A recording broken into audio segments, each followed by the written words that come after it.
Okay friends, ಈ ದಿನ ತರಗತಿನಲ್ಲಿ ನಾನು ಪ್ರಕರಣ 131ರಿಂದ ಚರ್ಚೆ ಮಾಡ್ತೀನಿ. ಪ್ರಕರಣ 131. ಪ್ರಕರಣ 131 ಏಕಕಾಲ ಸದಸ್ಯತ್ವ ನಿಷೇಧವನ್ನ ಮಾಡುತ್ತೆ. ಅಂದ್ರೆ ಏಕಕಾಲ ಸದಸ್ಯತ್ವ ನಿಷೇಧ ಅಂತಂದ್ರೆ ಒಬ್ಬ ತಾಲೂಕ್ ಪಂಚಾಯಿತಿ ಸದಸ್ಯ ಒಂದೇ ಕಾಲದಲ್ಲಿ 2 ಚುನಾವಣಾ ಕ್ಷೇತ್ರಗಳಿಂದ ಕಾರ್ಯನಿರ್ವಹಿಸುವಂತಿಲ್ಲ. ಓಕೆ, ಒಂದು ವೇಳೆ ಅವನೇನಾದ್ರೂ 2 ಕ್ಷೇತ್ರಗಳಿಂದ ಆಯ್ಕೆ ಆದ್ರೆ 2 ಅಥವಾ ಎರಡಕ್ಕಿಂತ ಹೆಚ್ಚು ಕ್ಷೇತ್ರಗಳಿಂದ ಆಯ್ಕೆ ಆದ್ರೆ, ಅಂದ್ರೆ ಒಬ್ಬ ತಾಲೂಕ್ ಪಂಚಾಯತಿ ಸದಸ್ಯ ಎಷ್ಟು ಕ್ಷೇತ್ರಗಳಲ್ಲಿ ಬೇಕಾದ್ರೂ ಚುನಾವಣೆಗೆ ನಿಲ್ಬಹುದು. ಒಂದು ವೇಳೆ ಅಥವಾ 2 ಅಥವಾ ಎರಡಕ್ಕಿಂತ ಹೆಚ್ಚು ಕ್ಷೇತ್ರಗಳಲ್ಲಿ ಆತ ಆಯ್ಕೆ ಆದ್ರೆ ಅವನು ಒಮ್ಮೆ ಏಕಕಾಲದಲ್ಲೇ 2 ಅಥವಾ ಎರಡಕ್ಕಿಂತ ಹೆಚ್ಚು ಕ್ಷೇತ್ರಗಳಲ್ಲಿ ಕಾರ್ಯನಿರ್ವಹಿಸೋದಕ್ಕೆ ಕಾನೂನಿನಲ್ಲಿ ಅವಕಾಶ ಇಲ್ಲ. ಹಾಗಾಗಿ ಅವನು ಯಾವ ಚುನಾವಣಾ ಕ್ಷೇತ್ರವನ್ನ ಆಯ್ಕೆ ಮಾಡ್ಕೊಳ್ತೀವಿ ಅಂತ ಅವನು ನಿರ್ಧಾರ ಮಾಡಬೇಕಾಗತ್ತೆ. ನಿರ್ಧಾರ ಮಾಡಿ ಆತ ತಿಳಿಸ್ಬೇಕಾಗತ್ತೆ. ಓಕೆ, ತಿಳಿಸ್ಲಿಲ್ಲ ಅಂತಂದ್ರೆ ಆಗ ಡಿಸ್ಟ್ರಿಕ್ಟ್ ಕಮಿಷನರ್ ಅವರು ನಿರ್ಧಾರ ಮಾಡ್ತಾರೆ. ಅಂದ್ರೆ ಒಬ್ಬ ತಾಲೂಕ್ ಪಂಚಾಯತಿ ಸದಸ್ಯ ಒಂದಕ್ಕಿಂತ ಹೆಚ್ಚಿನ ಅಥವಾ 2 ಅಥವಾ ಎರಡಕ್ಕಿಂತ ಹೆಚ್ಚಿನ ಕ್ಷೇತ್ರದಿಂದ ಚುನಾಯಿತನಾದರೆ ಆತ ಆ ತಾಲೂಕ್ ಪಂಚಾಯತಿ ಸದಸ್ಯ ತಾನು ಲಿಖಿತವಾಗಿ ಒಂದು ನೋಟಿಸ್ ಅನ್ನ ಬರೆದು, ಯಾರಿಗೆ ನೋಟಿಸ್ ಅನ್ನ? ಡಿಸ್ಟ್ರಿಕ್ಟ್ ಕಮಿಷನರ್ ಅವರಿಗೆ ಅಥವಾ ಜಿಲ್ಲಾಧಿಕಾರಿ ಅವರಿಗೆ ನೋಟಿಸ್ ಅನ್ನ ನೀಡೋದ್ರ ಮೂಲಕ ಆತ ತಾನು ಯಾವ ಚುನಾವಣಾ ಕ್ಷೇತ್ರದಿಂದ ಕಾರ್ಯ ಸಲ್ಲಿಸ್ತೀನಿ ಅಂತ ಹೇಳಿ 2ರಲ್ಲಿ ಒಂದನ್ನ ಆಯ್ಕೆ ಮಾಡ್ಕೋಬೇಕಾಗತ್ತೆ. ಆತ ಲಿಖಿತ ನೋಟಿಸ್ ಅನ್ನ ಕೊಡಬೇಕಾಗತ್ತೆ, ಬರೆದು ಜಿಲ್ಲಾಧಿಕಾರಿ ಅಥವಾ ಸರ್ಕಾರ ಗೊತ್ತುಪಡಿಸಿರುವ ಅಧಿಕಾರಿ. ಸರ್ಕಾರ ಆ ವಿಷಯದ ಬಗ್ಗೆ ಒಬ್ಬ ಅಧಿಕಾರಿಯನ್ನ ಗೊತ್ತುಪಡಿಸಿರುತ್ತೆ. ಆ ಗೊತ್ತುಪಡಿಸಿದ ಅಧಿಕಾರಿಗೆ ಒಂದು ಮನವಿಯನ್ನ ಸಲ್ಲಿಸೋದ್ರ ಮೂಲಕ ತಾನು ಸೇವೆ ಸಲ್ಲಿಸುವ ಯಾವ ಕ್ಷೇತ್ರದಿಂದ ಸೇವೆ ಸಲ್ಲಿಸ್ತೀನಿ ಅಂತ ಆ ಚುನಾವಣಾ ಕ್ಷೇತ್ರವನ್ನ ಅವನು ಆಯ್ಕೆ ಮಾಡ್ಕೊಳ್ಬೇಕು. ಅದು ಅಂತಿಮ ಆಗುತ್ತೆ. ಒಂದು ವೇಳೆ ಆ ತಾಲೂಕ್ ಪಂಚಾಯತಿ ಸದಸ್ಯ ಆಯ್ಕೆ ಮಾಡ್ಕೊಳ್ಳಿಲ್ಲ ಅಂದ್ರೆ ಒಂದಕ್ಕಿಂತ ಹೆಚ್ಚು ಚುನಾವಣಾ ಕ್ಷೇತ್ರದಲ್ಲಿ ಗೆದ್ದು ಒಂದು ವೇಳೆ ಆತ ಆಯ್ಕೆ ಮಾಡಿಕೊಳ್ಳದಿದ್ದ ಪಕ್ಷದಲ್ಲಿ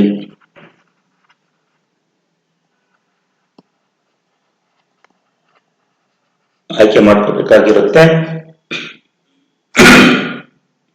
ಅಥವಾ ಆಯ್ಕೆ ಮಾಡಿಕೊಳ್ಳದಿದ್ದ ಪಕ್ಷದಲ್ಲಿ ಆಗ ಜಿಲ್ಲಾಧಿಕಾರಿಯವರು ನಿರ್ಧಾರ ಮಾಡ್ತಾರೆ. ಜಿಲ್ಲಾಧಿಕಾರಿ ಅಥವಾ ಸರ್ಕಾರ ಗೊತ್ತುಪಡಿಸಿದ ಅಧಿಕಾರಿ.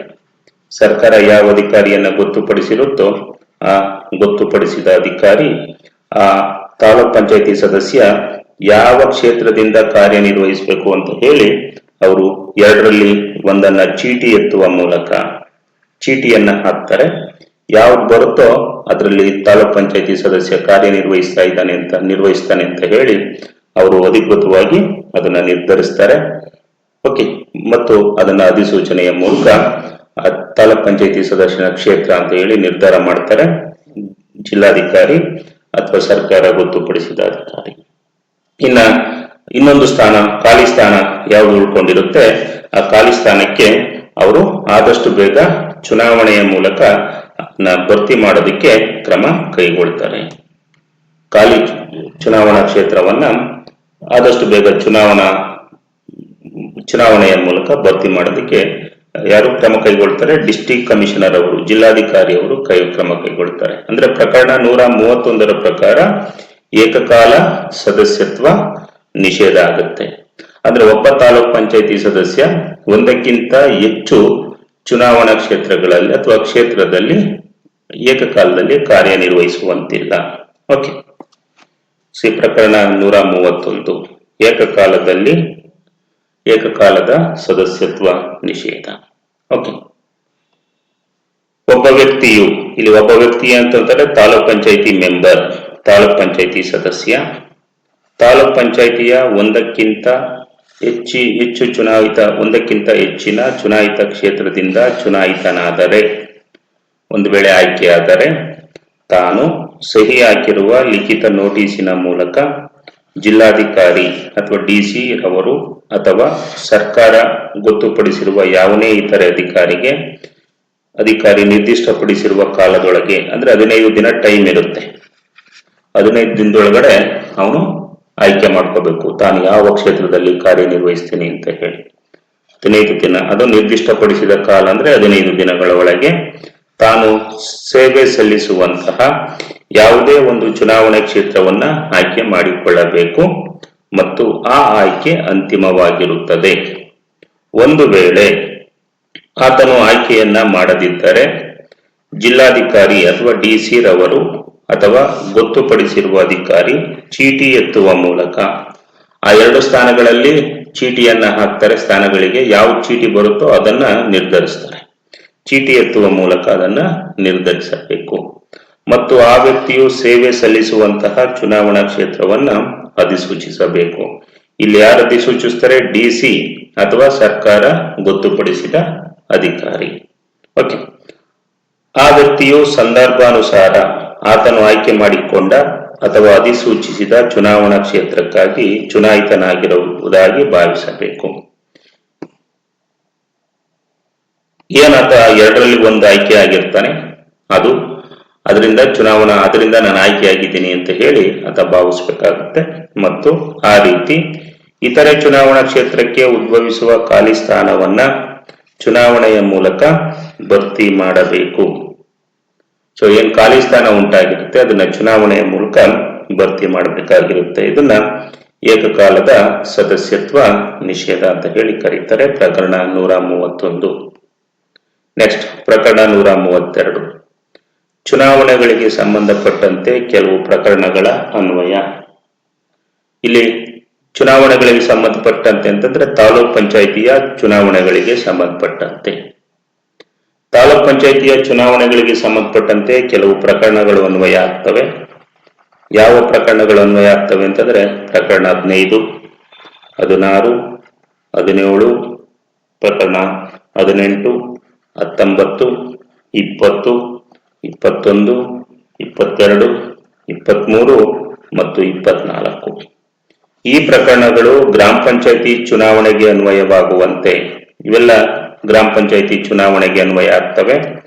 ಕಳೆದ ತರಗತಿಗಳಲ್ಲಿ ನಾವು ಚರ್ಚೆ ಮಾಡಿದ್ವಿ. ಬೇಕು ಅಂದ್ರೆ ಹಿಂದೆ ನೀವು ನೋಡ್ಕೋಬಹುದು.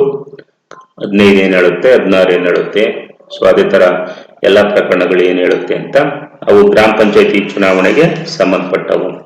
ಇದೇ ಪ್ರಕರಣಗಳು ಯಥಾವತ್ತಾಗಿ ತಾಲೂಕ್ ಪಂಚಾಯಿತಿಯ ಚುನಾವಣೆಗಳಿಗೆ ಅನ್ವಯಿಸ್ತವೆ. ಈ ಪ್ರಕರಣಗಳು ಗ್ರಾಮ ಪಂಚಾಯಿತಿ ಚುನಾವಣೆಗೆ ಯಾವ ರೀತಿ ಅನ್ವಯಿಸ್ತವೋ ಅದೇ ರೀತಿ ತಾಲೂಕ್ ಪಂಚಾಯಿತಿಯ ಚುನಾವಣೆಗೆ ಅನ್ವಯಿಸ್ತವೆ. ಇನ್ನು ತಾಲೂಕ್ ಪಂಚಾಯಿತಿಯ ಚುನಾವಣೆಯನ್ನ ನ್ಯಾಯಾಲಯದಲ್ಲಿ ಪ್ರಶ್ನೆ ಮಾಡಬಹುದು. ನ್ಯಾಯಾಲಯದಲ್ಲಿ ತಾಲೂಕ್ ಪಂಚಾಯಿತಿ ಚುನಾವಣೆಯನ್ನ ಪ್ರಶ್ನೆ ಮಾಡಬಹುದು. ಓಕೆ, ಎಲ್ಲಿ ಪ್ರಶ್ನೆ ಮಾಡಬಹುದು ಅಂತಂದ್ರೆ ಆ ತಾಲೂಕ್ ಪಂಚಾಯಿತಿ, ಇದೊಂದು ತಾಲೂಕ್ ಪಂಚಾಯಿತಿ ಅಂತಂದ್ರೆ ಆ ತಾಲೂಕ್ ಪಂಚಾಯಿತಿಯ ಮೇಲೆ ಅಧಿಕಾರ ವ್ಯಾಪ್ತಿಯನ್ನ ಹೊಂದಿರುವ ನ್ಯಾಯಾಲಯದಲ್ಲಿ, ಅಂದ್ರೆ ಆ ತಾಲೂಕ್ ಪಂಚಾಯಿತಿ ಯಾವ ನ್ಯಾಯಾಲಯದ ಅಧೀನದಲ್ಲಿ ಬರುತ್ತೋ ಆ ಅಧೀನದಲ್ಲಿ ಅದನ್ನ ಪ್ರಶ್ನೆ ಮಾಡಬಹುದು. ಅಧಿಕಾರ ವ್ಯಾಪ್ತಿ ಹೊಂದಿರುವ ನ್ಯಾಯಾಲಯ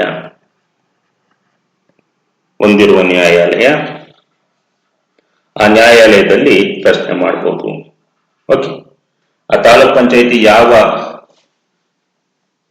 ನ್ಯಾಯಾಲಯದ ಅಧಿಕಾರ ವ್ಯಾಪ್ತಿಯ ಒಳಗಡೆ ಬರುತ್ತೋ ಆ ನ್ಯಾಯಾಲಯದಲ್ಲಿ ಪ್ರಶ್ನೆ ಮಾಡಬಹುದು. ಅಂದರೆ ಸಿವಿಲ್ ನ್ಯಾಯಾಧೀಶ,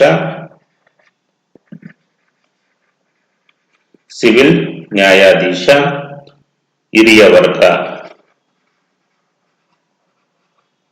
ಸಿವಿಲ್ ನ್ಯಾಯಾಧೀಶ ಹಿರಿಯ ವರ್ಗ ಅಂತ ಬರುತ್ತೆ ತಾಲೂಕಲ್ಲಿ. ಆ ಸಿವಿಲ್ ನ್ಯಾಯಾಧೀಶ ಹಿರಿಯ ವರ್ಗದಲ್ಲಿ ಆ ತಾಲೂಕ್ ಪಂಚಾಯಿತಿಯ ಚುನಾವಣಾ ಸಂಬಂಧಪಟ್ಟಂತಹ ವಿಷಯಗಳನ್ನ ಪ್ರಶ್ನೆ ಮಾಡಬಹುದು. ಓಕೆ, ಆಗ ಪ್ರಶ್ನೆ ಮಾಡಬೇಕಾದ್ರೆ ಆ ಸಿವಿಲ್ ನ್ಯಾಯಾಧೀಶ ಹಿರಿಯ ವರ್ಗದಲ್ಲಿ ಪ್ರಶ್ನೆ ಮಾಡಬಹುದು. ತಾಲೂಕ್ ಪಂಚಾಯಿತಿ ಚುನಾವಣೆಯನ್ನ ಪ್ರಶ್ನೆ ಮಾಡಬೇಕಾದ್ರೆ ಖರ್ಚುಗಳ ಭದ್ರತೆಗಾಗಿ ಸುಮಾರು 1,000 ರು ಠೇವಣಿ ಇಡಬೇಕು. ನ್ಯಾಯಾಲಯದಲ್ಲಿ 1,000 ರು ಖರ್ಚುಗಳ ಭದ್ರತೆಗಾಗಿ ಠೇವಣಿಯನ್ನ ಇಡಬೇಕು. ಒಂದು ವೇಳೆ ಈ ಸಿವಿಲ್ ನ್ಯಾಯಾಧೀಶ ಹಿರಿಯ ವರ್ಗ ಅವರ ತೀರ್ಮಾನ ಅಥವಾ ತೀರ್ಪಿನಿಂದ ಬಾಧಿತನಾದ ಯಾವುದೇ ವ್ಯಕ್ತಿ ಆ ನ್ಯಾಯಾಲಯ ತೀರ್ಪು ಕೊಟ್ಟ 30 ದಿನಗಳ ಒಳಗೆ ನ್ಯಾಯಾಲಯ ತೀರ್ಪು ನೀಡಿದ 30 ದಿನಗಳ ಒಳಗಡೆ ಜಿಲ್ಲಾ ನ್ಯಾಯಾಧೀಶರಿಗೆ ಅಪೀಲನ್ನ ಅಥವಾ ಜಿಲ್ಲಾ ನ್ಯಾಯಾಲಯದಲ್ಲಿ ಅಪೀಲನ್ನ ಸಲ್ಲಿಸಬಹುದು, ಅಪೀಲ್ ಹೋಗಬಹುದು. ಅಂದ್ರೆ ಸಿವಿಲ್ ನ್ಯಾಯಾಧೀಶ ಹಿರಿಯ ವರ್ಗ ಏನ್ ತೀರ್ಪು ಕೊಟ್ಟಿರುತ್ತೆ ಆ ತೀರ್ಪಿನ ವಿರುದ್ಧ ಬಾಧಿತ ವ್ಯಕ್ತಿ ತೀರ್ಪು ಬಂದ 30 ದಿನಗಳ ಒಳಗೆ ಜಿಲ್ಲಾ ನ್ಯಾಯಾಲಯದಲ್ಲಿ ಅಪೀಲು ಸಲ್ಲಿಸಬಹುದು. ಅಂತಹ ಅಪೀಲಿನ ಮೇಲೆ ಜಿಲ್ಲಾ ನ್ಯಾಯಾಧೀಶರ ತೀರ್ಮಾನ ಅಂತಿಮ ಆಗಿರುತ್ತೆ. ಆ ಜಿಲ್ಲಾ ನ್ಯಾಯಾಧೀಶರು ಯಾರಿರ್ತಾರೆ ಅವರ ತೀರ್ಮಾನ ಅಂತಿಮ ಆಗಿರುತ್ತೆ. ಓಕೆ, ಇಷ್ಟು ಹೇಳುತ್ತೆ ಪ್ರಕರಣ 132 ತಾಲೂಕ್ ಪಂಚಾಯಿತಿ ಚುನಾವಣೆಗಳಿಗೆ ಸಂಬಂಧಪಟ್ಟಂತೆ ಕೆಲವು ಪ್ರಕರಣಗಳ ಅನ್ವಯ. Okay, I will read once. ಪ್ರಕರಣ 132 ತಾಲೂಕ್ ಪಂಚಾಯಿತಿ ಚುನಾವಣೆಗಳಿಗೆ ಸಂಬಂಧಪಟ್ಟಂತೆ ಕೆಲವು ಪ್ರಕರಣಗಳ ಅನ್ವಯ. ಪ್ರಕರಣ 15, 16, 17, 18, 19, 20, 21, 22, 23 ಮತ್ತು 24ನೇ ಪ್ರಕರಣಗಳ ಉಪಬಂಧಗಳು ತಾಲೂಕ್ ಪಂಚಾಯಿತಿ ಚುನಾವಣೆಗೆ ಸಂಬಂಧಪಟ್ಟಂತೆ ಯಥೋಚಿತ ಬದಲಾವಣೆಯೊಂದಿಗೆ ಅನ್ವಯವಾಗ್ತವೆ. ಆಕ್ಚುಲಿ ಇವೆಲ್ಲ ಗ್ರಾಮ ಪಂಚಾಯಿತಿ ಚುನಾವಣೆಗೆ ಸಂಬಂಧಪಟ್ಟಿದ್ದು, ಅದೇ ಯಥೋಚಿತ ಬದಲಾವಣೆಯೊಂದಿಗೆ ಅಂದ್ರೆ ಇಲ್ಲಿ ಗ್ರಾಮ ಪಂಚಾಯಿತಿ ಅನ್ನೋ ಒಂದು ಪದ ಹೋಗಿ ತಾಲೂಕ್ ಪಂಚಾಯಿತಿ ಅಂತ ಒಂದು ಪದ ಬರುತ್ತಷ್ಟೇ, ಆ ರೀತಿ ಅನ್ವಯ ಆಗ್ತವೆ. ಇನ್ನು ಚುನಾವಣಾ ತಕರಾರು ಅರ್ಜಿಯನ್ನ ತಾಲೂಕ್ ಪಂಚಾಯಿತಿಯ ಮೇಲೆ ಅಧಿಕಾರ ವ್ಯಾಪ್ತಿಯುಳ್ಳ ಸಿವಿಲ್ ನ್ಯಾಯಾಧೀಶ ಹಿರಿಯ ವರ್ಗ, ಇದು ಎಕ್ಸಾಮಿನೇಷನ್ ದೃಷ್ಟಿಯಿಂದ ಇಂಪಾರ್ಟೆಂಟ್. ಸಿವಿಲ್ ನ್ಯಾಯಾಧೀಶ ಹಿರಿಯ ವರ್ಗದಲ್ಲಿ ಸಲ್ಲಿಸಬೇಕು ತಕರಾರು ಅರ್ಜಿಯನ್ನ. ಖರ್ಚುಗಳಿಗಾಗಿ ಭದ್ರತೆಯನ್ನ ಸುಮಾರು 1,000 ರು ಠೇವಣಿ ಇಡಬೇಕು, 1,000 ರು ಠೇವಣಿ ಇಡಬೇಕು. ಈ ಪ್ರಕರಣದಲ್ಲಿ ಸಿವಿಲ್ ನ್ಯಾಯಾಧೀಶ ಹಿರಿಯ ವರ್ಗ ಅವರ ತೀರ್ಮಾನದಿಂದ ಅಥವಾ ತೀರ್ಪಿನಿಂದ ಓಕೆ ಬಾಧಿತನಾದ ಯಾವುದೇ ವ್ಯಕ್ತಿ ಅಂತಹ ತೀರ್ಮಾನದ ಅಥವಾ ಆದೇಶದ ದಿನಾಂಕದಿಂದ 30 ದಿನಗಳ ಒಳಗೆ ಜಿಲ್ಲಾ ನ್ಯಾಯಾಧೀಶರಿಗೆ ಅಪೀಲು ಮಾಡಿಕೊಳ್ಳಬಹುದು ಮತ್ತು ಅಂತಹ ಅಪೀಲಿನ ಮೇಲೆ ಜಿಲ್ಲಾ ನ್ಯಾಯಾಧೀಶರ ತೀರ್ಮಾನ ಅಂತಿಮವಾಗಿರುತ್ತದೆ. ಏನ್ ಜಿಲ್ಲಾ ನ್ಯಾಯಾಧೀಶರು ತೀರ್ಮಾನ ಕೊಡ್ತಾರೆ ಅದು ಅಂತಿಮ ಆಗಿರುತ್ತೆ. ನೆಕ್ಸ್ಟ್ ಪ್ರಕರಣ 133 ಸದಸ್ಯರುಗಳ ಹೆಸರುಗಳ ಪ್ರಕಟಣೆ. ಯಾವ ಸದಸ್ಯರು ಚುನಾವಣೆ ಆದ ಮೇಲೆ ಅಂದ್ರೆ ತಾಲೂಕ್ ಪಂಚಾಯಿತಿಗೆ ಚುನಾವಣೆ ಆದ್ಮೇಲೆ ತಾಲೂಕ್ ಪಂಚಾಯಿತಿ ಸದಸ್ಯರು, TP ಅಂದ್ರೆ ತಾಲೂಕ್ ಪಂಚಾಯತ್ ಸದಸ್ಯರು, ಆ ಸದಸ್ಯರ ಹೆಸರುಗಳ ಪ್ರಕಟಣೆ. ತಾಲೂಕ್ ಪಂಚಾಯಿತಿ ಸದಸ್ಯರ ಹೆಸರುಗಳ ಪ್ರಕಟಣೆ. ಯಾರು ಪ್ರಕಟಿಸ್ತಾರೆ ಅಂತಂದ್ರೆ ಪ್ರತಿಯೊಂದು ತಾಲೂಕ್ ಪಂಚಾಯಿತಿಗೆ ಚುನಾವಣೆ ಆದ್ಮೇಲೆ ಆ ಚುನಾಯಿತ ತಾಲೂಕ್ ಪಂಚಾಯಿತಿಯ ಸದಸ್ಯರನ್ನ ಚುನಾಯಿತ ತಾಲೂಕ್ ಪಂಚಾಯಿತಿಯ ಸದಸ್ಯರಿರ್ತಾರೆ, ಆ ಸದಸ್ಯರ ಪಟ್ಟಿಯನ್ನ ಅಥವಾ ಹೆಸರನ್ನ ಕಮಿಷನರ್ ಅವರಿಗೆ ತಿಳಿಸಬೇಕು. ಕಮಿಷನರ್ ಇರ್ತಾರೆ, ಅವರಿಗೆ ತಿಳಿಸ್ಬೇಕು ಅಥವಾ ಅವರಿಗೆ ಕಮಿಷನರ್ ಅವರಿಗೆ ವರದಿ ಮಾಡಬೇಕು. ನಂತರ ಆ ಕಮಿಷನರ್ ಅವರು ಆ ತಾಲೂಕ್ ಪಂಚಾಯಿತಿಯ ಚುನಾಯಿತ ಸದಸ್ಯರ ಹೆಸರುಗಳನ್ನ ರಾಜ್ಯ ಪತ್ರದಲ್ಲಿ ಅಂದ್ರೆ ಸ್ಟೇಟ್ ಗೆಜೆಟ್ ಅಂತ ಏನ್ ಕರೀತಾರೆ, ಆ ರಾಜ್ಯ ಪತ್ರದಲ್ಲಿ ಅವರು ಪ್ರಕಟಿಸ್ತಾರೆ. ಇಲ್ಲಿ ಯಾರು ಪ್ರಕಟಿಸ್ತಾರೆ? ಕಮಿಷನರ್ ಅವರು ಪ್ರಕಟಿಸ್ತಾರೆ. ಕಮಿಷನ್ ಅವರಿಗೆ ವರದಿ ಮಾಡಬೇಕಾಗತ್ತೆ. DC ಅವರು ವರದಿ ಮಾಡ್ತಾರೆ ಕಮಿಷನರ್ ಅವರಿಗೆ, ಆ ಕಮಿಷನರ್ ರಾಜ್ಯ ಪತ್ರದಲ್ಲಿ ಪ್ರಕಟಿಸ್ತಾರೆ. Okay, I will read. ಪ್ರಕರಣ 133 ಸದಸ್ಯರ ಹೆಸರುಗಳ ಪ್ರಕಟಣೆ. ಯಾವುದೇ ತಾಲೂಕ್ ಪಂಚಾಯಿತಿಗೆ ಚುನಾಯಿತರಾದ ಸದಸ್ಯರುಗಳ ಹೆಸರನ್ನ ಕಮಿಷನರ್ಗೆ ವರದಿ ಮಾಡಬೇಕು ಮತ್ತು ಅವರು ಆ ಹೆಸರುಗಳನ್ನ ಸರ್ಕಾರಿ ರಾಜ್ಯ ಪತ್ರದಲ್ಲಿ ಅಧಿಸೂಚಿಸಬೇಕು.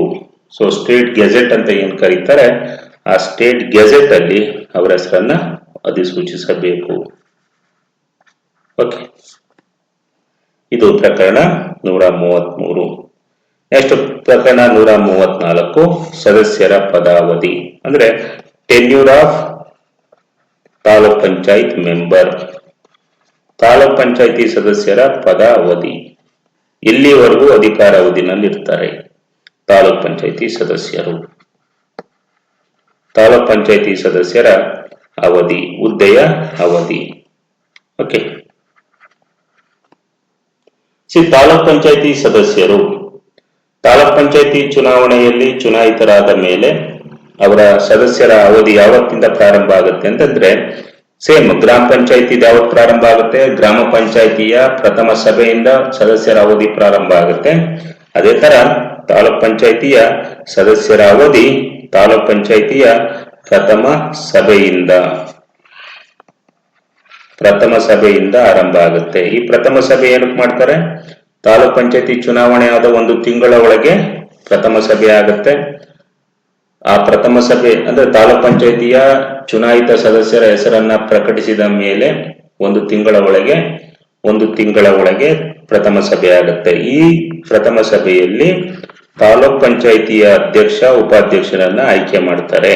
ಸೇಮ್ ಗ್ರಾಮ ಪಂಚಾಯತಿ ಯಾವ ತರ ಇದೆಯೋ ಅದೇ ತರ ಇಲ್ಲೂ ಕೂಡ ಪ್ರಥಮ ಸಭೆಯಲ್ಲಿ ತಾಲೂಕ್ ಪಂಚಾಯತಿಯ ಅಧ್ಯಕ್ಷ ಉಪಾಧ್ಯಕ್ಷರ ಆಯ್ಕೆ ಮಾಡ್ತಾರೆ. ಆ ತಾಲೂಕ್ ಪಂಚಾಯತಿಯ ಪ್ರಥಮ ಸಭೆಯಿಂದ ತಾಲೂಕ್ ಪಂಚಾಯತಿಯ ಸದಸ್ಯರ ಹುದ್ದೆಯ ಅವಧಿ ಪ್ರಾರಂಭ ಆಗುತ್ತೆ. ಅಲ್ಲಿಂದ 5 ವರ್ಷ. ಆ ಪ್ರಥಮ ಸಭೆಯಿಂದ 5 ವರ್ಷ ತಾಲೂಕ್ ಪಂಚಾಯತಿಯ ಸದಸ್ಯರ ಹುದ್ದೆಯ ಅವಧಿ. ಒಂದು ವೇಳೆ ಖಾಲಿ ಸ್ಥಾನ ಉಂಟಾದರೆ,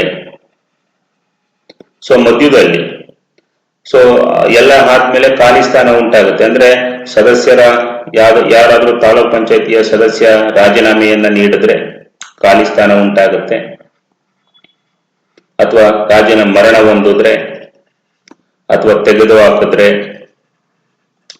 ಇತ್ಯಾದಿ ಕಾರಣಗಳಿಂದ ಖಾಲಿ ಸ್ಥಾನ ಉಂಟಾಗುತ್ತೆ. ಓಕೆ, ಒಂದು ವೇಳೆ ತಾಲೂಕ್ ಪಂಚಾಯತಿ ಸದಸ್ಯನ ಖಾಲಿ ಸ್ಥಾನ ಉಂಟಾದ್ರೆ ಆ ಖಾಲಿ ಸ್ಥಾನವನ್ನ ತುಂಬಲು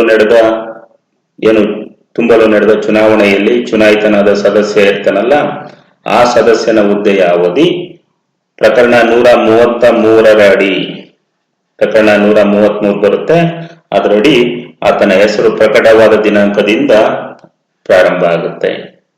ಅಂದ್ರೆ ಆತ ಉಳಿದ ಅವಧಿಗೆ ಇರ್ತಾನೆ. ಅಂದ್ರೆ ಇಲ್ಲಿ ಆಕಸ್ಮಿಕ ಖಾಲಿ ಸ್ಥಾನಕ್ಕಾಗಿ ತುಂಬಲು ನಡೆದ ಚುನಾವಣೆಯಲ್ಲಿ ಚುನಾಯಿತನಾದ ಸದಸ್ಯನ ಹುದ್ದೆಯು ಪ್ರಕರಣ 130 ಅಡಿ ಅವರ ಹೆಸರನ್ನ ಪ್ರಕಟಿಸಿದ ದಿನಾಂಕದಿಂದ ಪ್ರಾರಂಭ ಆಗುತ್ತೆ. ಅಲ್ಲಿಂದ ಆತ ಉಳಿದ ಅವಧಿಯವರೆಗೆ ಇರ್ತಾನೆ. 5 ವರ್ಷ ಇರಲ್ಲ, ಉಳಿದ ಖಾಲಿ ಅವಧಿ ಎಷ್ಟು ವರ್ಷ ಇರುತ್ತೋ ಆ ಅವಧಿಯವರೆಗೆ ಅವನು ಇರುತ್ತಾನೆ. ಓಕೆ, ಇಷ್ಟು ಪ್ರಕರಣ 134. I will read once. ಪ್ರಕರಣ 134 ಸದಸ್ಯರ ಪದಾವಧಿ. ಸಾರ್ವತ್ರಿಕ ಚುನಾವಣೆಯಲ್ಲಿ ಅಂದ್ರೆ ಜನರಲ್ ಎಲೆಕ್ಷನ್ಸ್ ಅಲ್ಲಿ ಚುನಾಯಿತರಾದ ಸದಸ್ಯರ ಹುದ್ದೆಯ ಅವಧಿಯು ತಾಲೂಕ್ ಪಂಚಾಯಿತಿಯ ಪ್ರಥಮ ಸಭೆಗೆ ಗೊತ್ತುಪಡಿಸಿದ ದಿನಾಂಕದಿಂದ ಪ್ರಾರಂಭ ಆಗುತ್ತದೆ, ಅಥವಾ ಪ್ರಥಮ ಸಭೆಯಿಂದ ಪ್ರಾರಂಭ ಆಗುತ್ತೆ. ಆ ದಿನಾಂಕ ಯಾವತ್ತು ಗೊತ್ತುಪಡಿಸಿರ್ತಾರೆ ಪ್ರಥಮ ಸಭೆಗೆ, ಆ ಸಭೆಯಿಂದ ಪ್ರಾರಂಭವಾಗುತ್ತದೆ.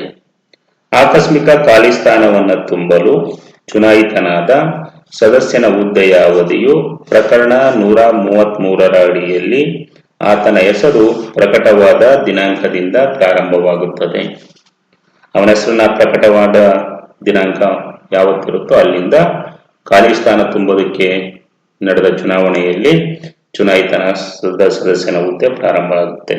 ಓಕೆ, ಇಷ್ಟು ಪ್ರಕರಣ 134. ನೆಕ್ಸ್ಟ್ ಪ್ರಕರಣ 135 ಸದಸ್ಯರ ರಾಜೀನಾಮೆ ಅಂದ್ರೆ ತಾಲೂಕ್ ಪಂಚಾಯಿತಿ ಸದಸ್ಯರ ರಾಜೀನಾಮೆ.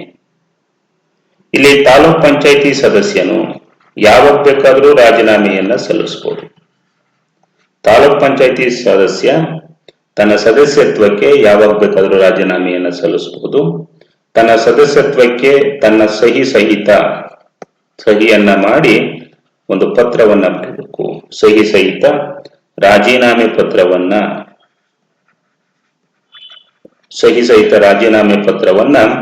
ತಾಲೂಕ್ ಪಂಚಾಯಿತಿಯ ಅಧ್ಯಕ್ಷರಿಗೆ ನೀಡೋದ್ರ ಮೂಲಕ ಆತ ರಾಜೀನಾಮೆಯನ್ನ ಸಲ್ಲಿಸಬಹುದು.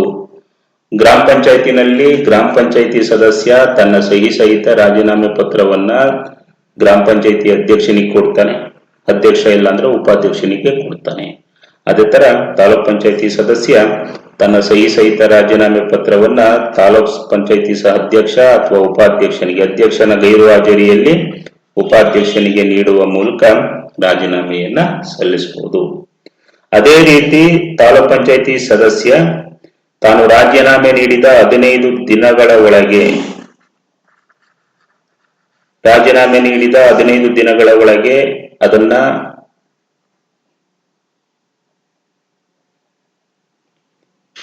ಅದನ್ನ ಹಿಂಪಡೆಯಬಹುದು. ಅಂದ್ರೆ ರಾಜೀನಾಮೆಯನ್ನ ವಾಪಸ್ ತೆಗೆದುಕೊಳ್ಳಬಹುದು. ಮತ್ತೆ ತನ್ನ ಸಹಿ ಸಹಿತ ಪತ್ರವನ್ನ ಬರೆದು ಅದನ್ನ 15 ದಿನಗಳ ಒಳಗೆ ಆತ ಹಿಂತೆಗೆದುಕೊಳ್ಳಬಹುದು. ಒಂದು ಪಕ್ಷ 15 ದಿನಗಳ ಒಳಗೆ ಹಿಂತೆಗೆದುಕೊಳ್ಳಿಲ್ಲ ಅಂತಂದ್ರೆ ಅದು ಅಂಗೀಕಾರ ಆಗುತ್ತೆ, ಅದು ಅಂಗೀಕಾರ ಆಗಿದೆ ಅಂತ ಭಾವಿಸ್ಬೇಕಾಗುತ್ತೆ. ಓಕೆ, 15 ದಿನ ಟೈಮ್ ಇರುತ್ತೆ ಅವನಿಗೆ, ಅಷ್ಟರೊಳಗಡೆ ಆತ ಹಿಂಪಡೆಯಬಹುದು.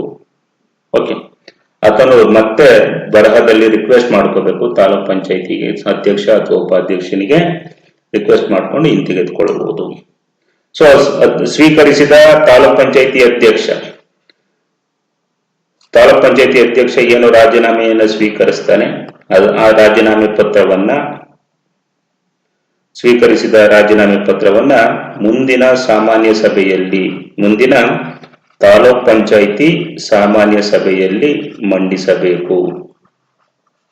ಕಡ್ಡಾಯ ಇದು. ಮುಂದಿನ ತಾಲೂಕ್ ಪಂಚಾಯಿತಿ ಸಾಮಾನ್ಯ ಸಭೆಯಲ್ಲಿ ಅವನ ರಾಜೀನಾಮೆ ಪತ್ರವನ್ನ ಮಂಡಿಸಬೇಕಾಗತ್ತೆ.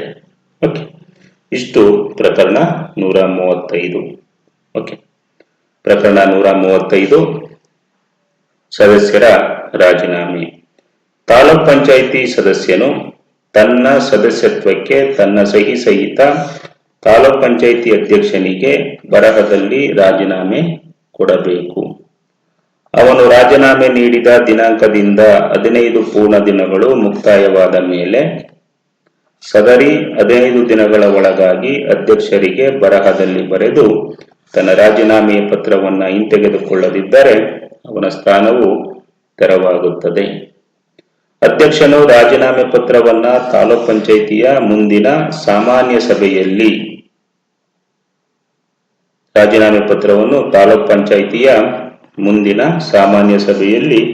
ಮಂಡಿಸಬೇಕು. ಅದನ್ನ ಇಡಬೇಕಾಗತ್ತೆ ತಾಲೂಕ್ ಪಂಚಾಯಿತಿ ಅಧ್ಯಕ್ಷ. ಓಕೆ, ಇಷ್ಟು ಪ್ರಕರಣ 135. ನೆಕ್ಸ್ಟ್ 136. ಪ್ರಕರಣ 136 ತಾಲೂಕ್ ಪಂಚಾಯಿತಿ ಸದಸ್ಯರನ್ನ ತೆಗೆದುಹಾಕುವುದು. ಸೊ ಅಂದ್ರೆ removal of taluk panchayat members. ಯಾವ್ಯಾವ ಆಧಾರದ ಮೇಲೆ ತೆಗೆದುಹಾಕ್ಬಹುದು? ಇದು ಪ್ರಕರಣ 136 ವೆರಿ ವೆರಿ ಇಂಪಾರ್ಟೆಂಟ್. ಯಾವ ಆಧಾರದ ಮೇಲೆ ತಾಲೂಕ್ ಪಂಚಾಯಿತಿ ಸದಸ್ಯರನ್ನ ತೆಗೆದುಹಾಕಬಹುದು? ಸೊ ಕೆಲವು ಆಧಾರದ ಮೇಲೆ ತಾಲೂಕ್ ಪಂಚಾಯಿತಿ ಸದಸ್ಯರನ್ನ ತೆಗೆದುಹಾಕಬಹುದು. ಯಾವ ಆಧಾರದ ಮೇಲೆ ಅಂತಂದ್ರೆ, ಅವನು ತನ್ನ ತಾಲೂಕ್ ಪಂಚಾಯಿತಿ ಸದಸ್ಯ ತನ್ನ ಕರ್ತವ್ಯ ನಿರ್ವಹಣೆಯಲ್ಲಿ ದುರ್ನಡತೆಯನ್ನ ತೋರಿದ್ರೆ, ಮಿಸ್ಬಿಹೇವಿಯರ್ ಅಂತ ಏನ್ ಕರೀತಾರೆ, ಆ ದುರ್ನಡತೆಯನ್ನ ತೋರಿದ್ರೆ ಅಥವಾ ಅಪಮಾನಕರ ನಡತೆಯಿಂದ ತಪ್ಪಿತಸ್ಥನಾದರೆ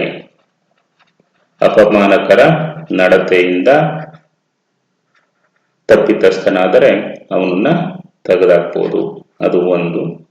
ಸೆಕೆಂಡ್, ತಾಲೂಕ್ ಪಂಚಾಯಿತಿ ಸದಸ್ಯ ತನ್ನ ಕರ್ತವ್ಯ ನಿರ್ವಹಿಸಬೇಕಾದಾಗ ಅಸಮರ್ಥನಾದರೆ, ತನ್ನ ಕರ್ತವ್ಯಗಳನ್ನ ನಿರ್ವಹಣೆ ಮಾಡಲು ಅಸಮರ್ಥನಾದರೆ, ಓಕೆ, ಅಂದ್ರೆ ಇನ್ಕೆಪಾಸಿಟಿ ಅಸಮರ್ಥನಾದರೆ, ಅಥವಾ ಕರ್ತವ್ಯ ನಿರ್ವಹಣೆ ಮಾಡಬೇಕಾದ್ರೆ ಅಜಾಗರೂಕನಾದರೆ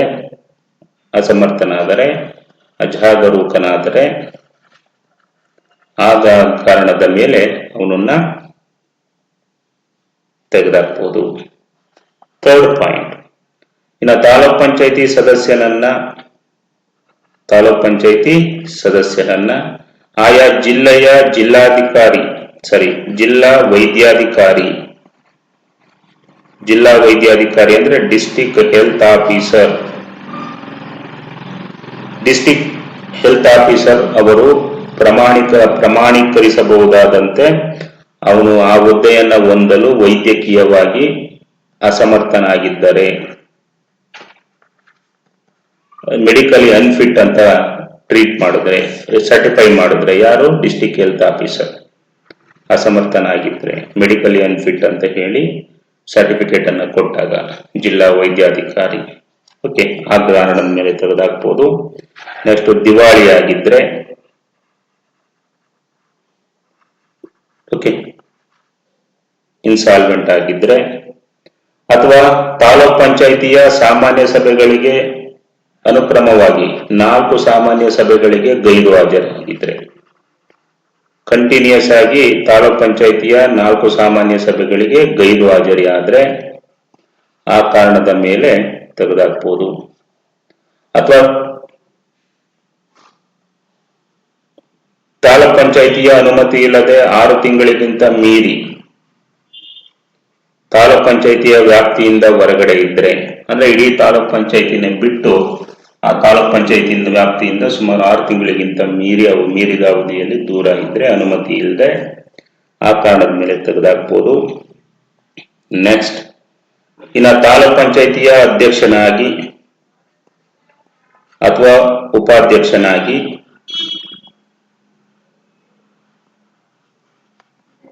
ತಾಲೂಕ್ ಪಂಚಾಯಿತಿಯ ಸಾಮಾನ್ಯ ಸಭೆಯನ್ನು ಕರಿಬೇಕಾಗಿದ್ದಾಗ ಕರೆಯಲು ತಪ್ಪಿದ್ರೆ, ಸಾಮಾನ್ಯ ಸಭೆಯನ್ನ ಕರಿಬೇಕಾಗಿರುತ್ತೆ, ಅಧ್ಯಕ್ಷನೇ ಕರಿಬೇಕು, ಅಧ್ಯಕ್ಷನ ಅನುಪಸ್ಥಿತಿಯಲ್ಲಿ ಉಪಾಧ್ಯಕ್ಷ ಸಾಮಾನ್ಯ ಸಭೆಯನ್ನ ಕರೀತಾನೆ, ಸೇಮ್ ಗ್ರಾಮ ಪಂಚಾಯಿತಿ ತರನೇ ಸಾಮಾನ್ಯ ಸಭೆಯನ್ನ ಕರಿಬೇಕಾಗಿರುತ್ತೆ. ಕರೀದಿದ್ರೆ ಅಂದ್ರೆ ಎರಡು ಸಾಮಾನ್ಯ ಸಭೆಗಳನ್ನ ಕ್ರಮವಾಗಿ ಕರೆಯದಿದ್ರೆ, ಕಂಟಿನ್ಯೂಸ್ ಆಗಿ 2 ಸಾಮಾನ್ಯ ಸಭೆ ಅಂದ್ರೆ ಕನಿಷ್ಠ ತಿಂಗಳಿಗೊಂದು ಸಾಮಾನ್ಯ ಸಭೆಯನ್ನ ನಡೆಸಬೇಕು ತಾಲೂಕ್ ಪಂಚಾಯಿತಿ ಕಚೇರಿಯಲ್ಲಿ. ಅನುಕ್ರಮವಾಗಿ 2 ಸಾಮಾನ್ಯ ಸಭೆಯನ್ನ ಕರೆಯಲು ತಪ್ಪಿದರೆ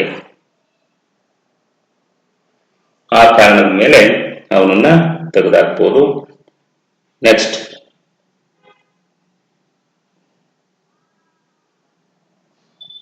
ನೆಕ್ಸ್ಟ್, ಯಾವುದಾದ್ರೂ ತಾಲೂಕ್ ಪಂಚಾಯಿತಿಯ ಸದಸ್ಯ ಅಥವಾ ಅಧ್ಯಕ್ಷ,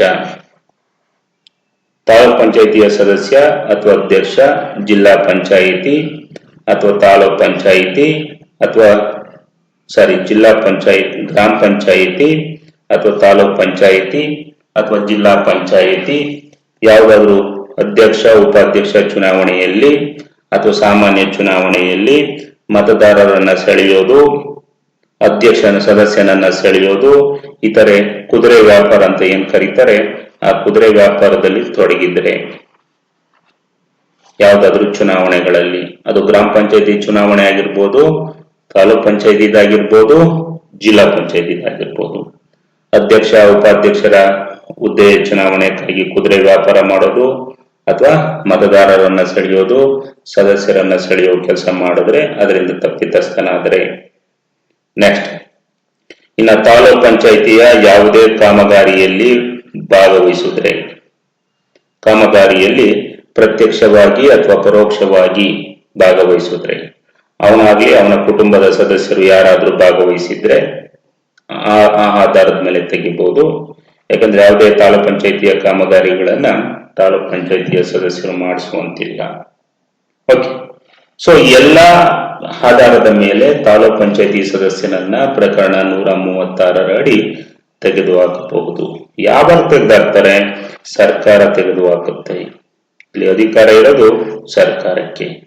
ಸರ್ಕಾರ ಈ ಮೇಲಿನ ಆಧಾರದ ಮೇಲೆ ತಾಲೂಕ್ ಪಂಚಾಯಿತಿ ಸದಸ್ಯನನ್ನ ತೆಗೆದುಹಾಕಬಹುದು. ಆಗ ತಾಲೂಕ್ ಪಂಚಾಯಿತಿಯಿಂದ ಶಿಫಾರಸನ್ನ ತರಿಸಿಕೊಂಡು ಅಥವಾ ತಾಲೂಕ್ ಪಂಚಾಯಿತಿ ಏನು ವರದಿ ಮಾಡಿರುತ್ತೆ ಆ ವರದಿಯ ಆಧಾರದ ಮೇಲೆ ಅಥವಾ ಶಿಫಾರಸಿನ ಆಧಾರದ ಮೇಲೆ ಆ ತಾಲೂಕು ಸದರಿ ಸದಸ್ಯನಿಗೆ ಅಹವಾಲನ್ನ ಏರ್ಕೊಳ್ಳೋದಕ್ಕೆ ಅವಕಾಶ ಮಾಡಿಕೊಟ್ಟು ವಿಚಾರಣೆಯನ್ನ ನಡೆಸಿ ಅವನನ್ನ ಸದಸ್ಯತ್ವದಿಂದ ತೆಗೆದುಹಾಕಬಹುದು. ಈ ರೀತಿ ಯಾವ ಅಧ್ಯಕ್ಷನನ್ನ ತೆಗೆದುಹಾಕ್ತಾರೆ, ಯಾವ ತಾಲೂಕ್ ಪಂಚಾಯಿತಿಯ ಅಧ್ಯಕ್ಷ ಅಥವಾ ಉಪಾಧ್ಯಕ್ಷ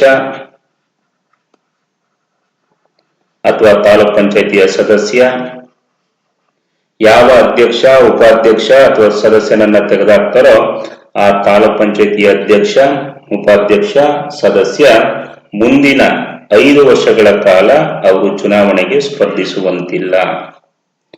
ಓಕೆ, ಅವು ಯಾವುದೇ ಪಂಚಾಯಿತಿಯ ಚುನಾವಣೆಗೆ ಸ್ಪರ್ಧಿಸುವಂತಿಲ್ಲ. ಯಾರನ್ನ ತೆಗೆದುಹಾಕ್ತಾರೋ ಅವರು ಮುಂದಿನ 5 ವರ್ಷಗಳ ಕಾಲ ಪಂಚಾಯಿತಿ ಚುನಾವಣೆಗೆ ಸ್ಪರ್ಧಿಸುವಂತಿಲ್ಲ. ಪ್ರಕರಣ 12ರಲ್ಲಿ ಏನು ಪ್ರಕರಣ 12 ಹೇಳುತ್ತೆ, ಪ್ರಕರಣ 12 ಗ್ರಾಮ ಪಂಚಾಯಿತಿಗೆ ಸಂಬಂಧಪಟ್ಟಿತ್ತು.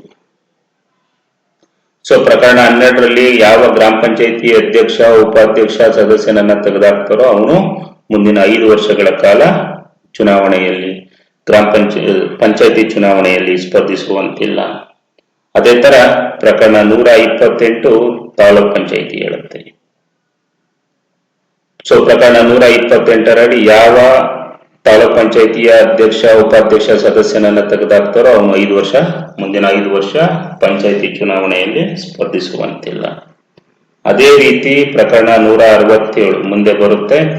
67ರಡಿ ಯಾವ ಜಿಲ್ಲಾ ಪಂಚಾಯಿತಿಯ ಅಧ್ಯಕ್ಷ ಉಪಾಧ್ಯಕ್ಷ ಸದಸ್ಯನನ್ನ ತೆಗೆದುಹಾಕ್ತಾರೋ ಅವನು ಮುಂದಿನ 5 ವರ್ಷಗಳ ಕಾಲ ಸ್ಪರ್ಧಿಸುವಂತಿಲ್ಲ. ಈ 3 ಪ್ರಕರಣಗಳು very very very important examination ದೃಷ್ಟಿಯಿಂದ.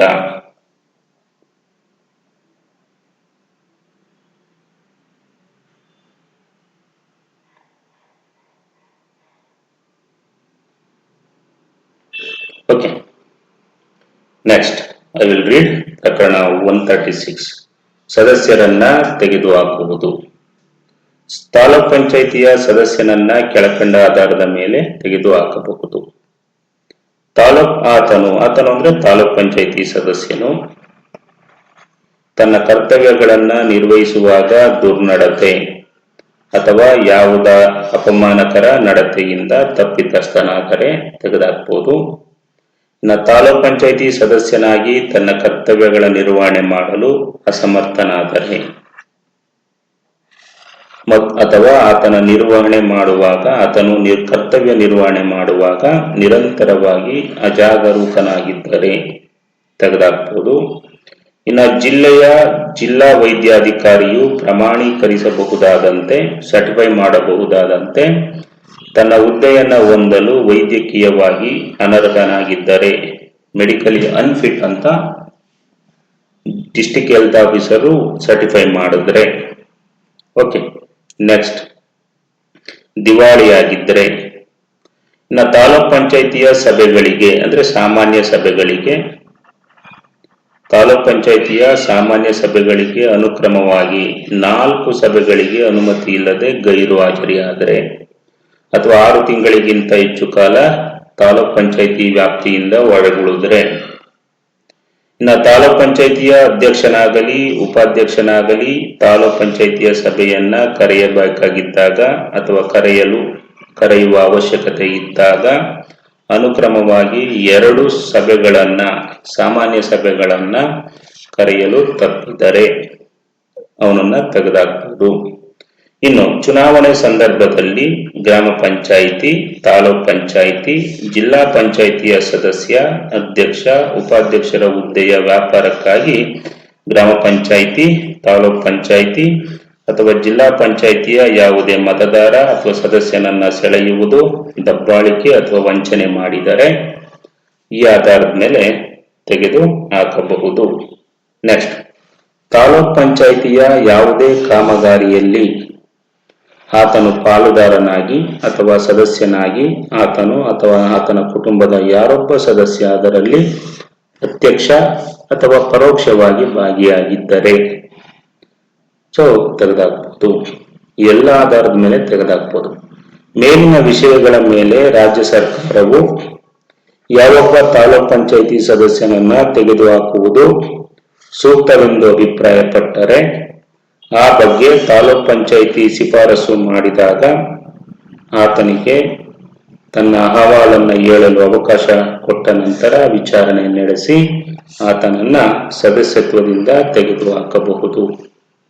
ಯಾವ ಅಧ್ಯಕ್ಷ, ಉಪಾಧ್ಯಕ್ಷ ಅಥವಾ ಸದಸ್ಯನನ್ನ ತೆಗೆದುಹಾಕಲಾಗುವುದೋ ಆತನು, this point very very very very important, ಪಂಚಾಯಿತಿ ಸದಸ್ಯನಾಗಿ ಕಾರ್ಯವಹಿಸುವುದು ನಿಂತು ಹೋಗುವುದು. ಪ್ರಕರಣ 12 ಅದ್ಯಾವುದಕ್ಕೆ? ಗ್ರಾಮ ಪಂಚಾಯಿತಿಗೆ ಅನ್ವಯಿಸುತ್ತೆ. GP ಅಂದ್ರೆ ಗ್ರಾಮ ಪಂಚಾಯತ್. ಪ್ರಕರಣ 128 ತಾಲೂಕ್ ಪಂಚಾಯತ್. ಪ್ರಕರಣ 167 ಜಿಲ್ಲಾ ಪಂಚಾಯತ್ ರಲ್ಲಿ ತಿಳಿಸಿರುವಂತೆ ಮುಂದಿನ 5 ವರ್ಷಗಳ ಕಾಲ very very very very important ಅವಧಿಯವರೆಗೆ ಯಾವ ಪಂಚಾಯಿತಿಯ ಚುನಾವಣೆಗೆ ಸ್ಪರ್ಧಿಸಲು ಅನರ್ಹನಾಗಿರುತ್ತಾನೆ. ಮುಂದಿನ 5 ವರ್ಷಗಳ ಕಾಲ ಅವನು ಪಂಚಾಯಿತಿ ಚುನಾವಣೆಗೆ ಸ್ಪರ್ಶೋದಕ್ಕಾಗಲ್ಲ. ಓಕೆ, ಇಷ್ಟು ಪ್ರಕರಣ 136. ನೆಕ್ಸ್ಟ್ ಪ್ರಕರಣ 136A. ಇದು ಕೂಡ ವೆರಿ ವೆರಿ ಇಂಪಾರ್ಟೆಂಟ್ ಎಕ್ಸಾಮಿನೇಷನ್ ದೃಷ್ಟಿಯಿಂದ. ಸದಸ್ಯರ ಆಸ್ತಿಗಳು ಮತ್ತು ಹೊಣೆಗಾರಿಕೆಗಳ ಘೋಷಣೆ, ಅಂದ್ರೆ declaration of assets and liabilities by the ಗ್ರಾಮ ಪಂಚಾಯತ್ ಮೆಂಬರ್ಸ್. ಸೊ ಇದು ಹೊಸದಾಗಿ ಸೇರಿಸಿದರೆ 25/2/2016 ಜಾರಿ ಬಂದಿದೆ ಈ 136A. ಓಕೆ, ಹೊಸದಾಗಿ ಸೇರಿಸಿದ್ದಾರೆ, ತಿದ್ದುಪಡಿಯನ್ನ ಮಾಡಿ. ಅಂದ್ರೆ ಕಡ್ಡಾಯವಾಗಿ ತಾಲೂಕ್ ಪಂಚಾಯಿತಿಯ ಸದಸ್ಯರು ತಮ್ಮ ಆಸ್ತಿ ವಿವರಗಳನ್ನ ಪ್ರತಿ ವರ್ಷ ಚುನಾವಣಾ ಆಯೋಗಕ್ಕೆ ಘೋಷಣೆ ಮಾಡ್ಕೋಬೇಕು. ಯಾರ ಮೂಲಕ? ತಾಲೂಕ್ ಪಂಚಾಯಿತಿಯ ಇಒ ಕಾರ್ಯನಿರ್ವಾಹಕ ಅಧಿಕಾರಿಯವರ ಮೂಲಕ ಪ್ರತಿ ವರ್ಷ ಚುನಾವಣಾ ಆಯೋಗಕ್ಕೆ ಘೋಷಣೆ ಮಾಡ್ಕೋಬೇಕಾಗತ್ತೆ. ಓಕೆ, ಅದೇ ತರ ತಾಲೂಕ್ ಪಂಚಾಯಿತಿಯ ಸದಸ್ಯ ಆಸ್ತಿ ಘೋಷಣೆ ಮಾಡ್ಕೊಂಡ್ಮೇಲೆ ತಾನು ಯಾವ್ದಾದ್ರೂ ಆಸ್ತಿಯನ್ನ ಕೊಂಡುಕೊಂಡ್ರೆ, ಮಾರಿದ್ರೆ ಅದರ ವಿವರವನ್ನು ಕೂಡ ಆ ಕೊಂಡ್ಕೊಂಡ ಮಾರಿದ 45 ದಿನಗಳ ಒಳಗೆ ಚುನಾವಣಾ ಆಯೋಗಕ್ಕೆ ಇಒ ಮೂಲಕ ಘೋಷಣೆ ಮಾಡ್ಕೋಬಹುದು. ಒಂದ್ ಪಕ್ಷ ಪ್ರತಿ ವರ್ಷ, ಅಂದ್ರೆ ಏನ್ 5 ವರ್ಷ ಅಧಿಕಾರದಲ್ಲಿ ಇರ್ತಾರೆ, 5 ವರ್ಷ ಅವರು ಘೋಷಣೆ ಮಾಡ್ಕೊಳ್ಳಿಲ್ಲ ಅಂದ್ರೆ ಅದನ್ನ ಮಿಸ್ಬಿಹೇವಿಯರ್, ದುರ್ನಡತೆ ಅಂತ ಹೇಳಿ ಪರಿಶೀಲನೆ ಮಾಡಿ ಅವರನ್ನ ಅಧಿಕಾರದಿಂದ ತೆಗಿಬಹುದು. ಅಂದ್ರೆ ಆಸ್ತಿ ಮತ್ತು ಹೊಣೆಗಾರಿಕೆಗಳನ್ನ ಘೋಷಣೆ ಮಾಡ್ಕೊಳ್ಳಿಲ್ಲ ಅಂದ್ರೂ ದುರ್ನಡತೆ ಆಧಾರದ ಮೇಲೆ ಅವರನ್ನ ಅಧಿಕಾರದಿಂದ ತೆಗಿಬಹುದು. ಓಕೆ, ಹಾಗಾಗಿ ಇದು ವೆರಿ ವೆರಿ ಇಂಪಾರ್ಟೆಂಟ್. ಸದಸ್ಯರ ಆಸ್ತಿಗಳು ಮತ್ತು ಹೊಣೆಗಾರಿಕೆಗಳ ಘೋಷಣೆ ಅಂದ್ರೆ ಇಲ್ಲಿ ಪ್ರತಿಯೊಬ್ಬ ತಾಲೂಕ್ ಪಂಚಾಯಿತಿ ಸದಸ್ಯ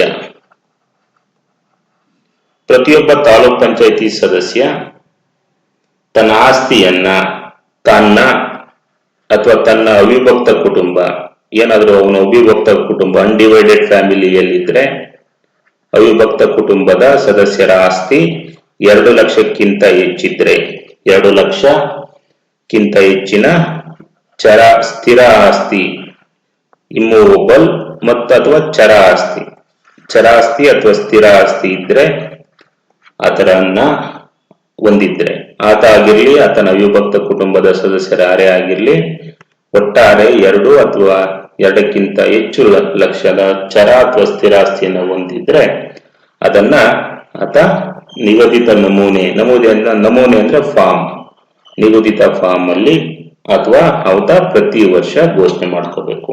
ಯಾವಾಗ ಘೋಷಣೆ ಮಾಡ್ಕೋಬೇಕು? ಅವನ ಅಧಿಕಾರಾವಧಿ ಹೊಸದಾಗಿ ಏನಾದ್ರೂ ಚುನಾವಣೆ ಆಗಿದ್ರೆ ಅವನು ಚುನಾವಣೆಯಲ್ಲಿ ಗೆದ್ದ ದಿನಾಂಕದಿಂದ 3 ತಿಂಗಳ ಒಳಗೆ ಅವನು ಘೋಷಣೆ ಮಾಡ್ಕೋಬೇಕು. ಸಪೋಸ್ ಹೊಸದಾಗಿ ಏನಾದ್ರೂ ಗೆದ್ದಿದ್ರೆ ಆ ಚುನಾವಣೆಯಲ್ಲಿ ಗೆದ್ದ ದಿನಾಂಕದಿಂದ 3 ತಿಂಗಳ ಒಳಗೆ ಅವನು ಇಒ ಮೂಲಕ ಘೋಷಣೆ ಮಾಡ್ಕೋಬೇಕಾಗತ್ತೆ, ತಾಲೂಕ್ ಪಂಚಾಯಿತಿಯ ಕಾರ್ಯನಿರ್ವಾಹಕ ಅಧಿಕಾರಿಯ ಮೂಲಕ. ಅದೇ ರೀತಿ ಪ್ರತಿ ವರ್ಷ ಘೋಷಣೆ ಮಾಡ್ಕೋಬೇಕು.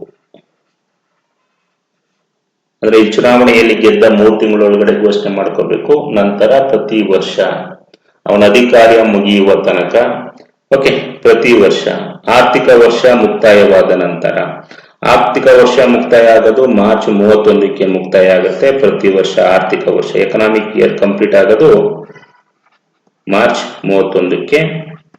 ಆ ಆರ್ಥಿಕ ವರ್ಷ ಮುಕ್ತಾಯವಾದ 1 ತಿಂಗಳ ಒಳಗೆ, ಆರ್ಥಿಕ ವರ್ಷ ಅಂದ್ರೆ ಏಪ್ರಿಲ್ 30 30ರ ಒಳಗೆ, ಮಾರ್ಚ್ 31ಕ್ಕೆ ಆರ್ಥಿಕ ವರ್ಷ ಮುಗಿಯುತ್ತೆ, ಅಲ್ಲಾದ 1 ತಿಂಗಳ ಒಳಗೆ ಅಂದ್ರೆ ಏಪ್ರಿಲ್ 30ರವರೆಗೂ ಟೈಮ್ ಇರುತ್ತೆ.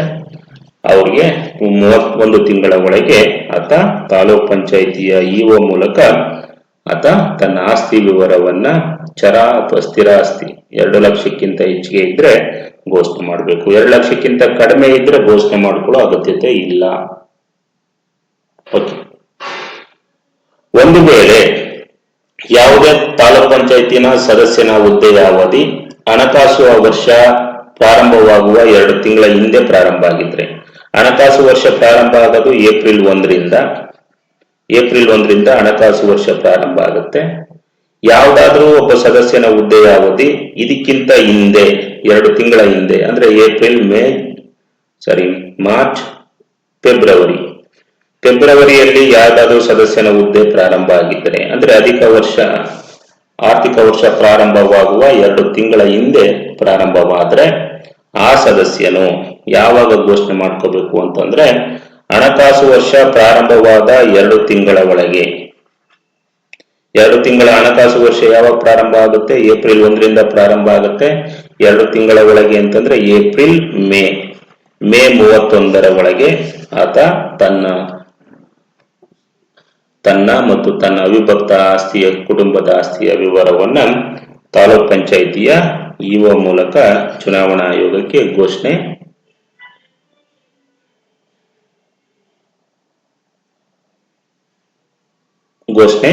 ಮಾಡ್ಕೋಬೇಕಾಗುತ್ತೆ. ಓಕೆ.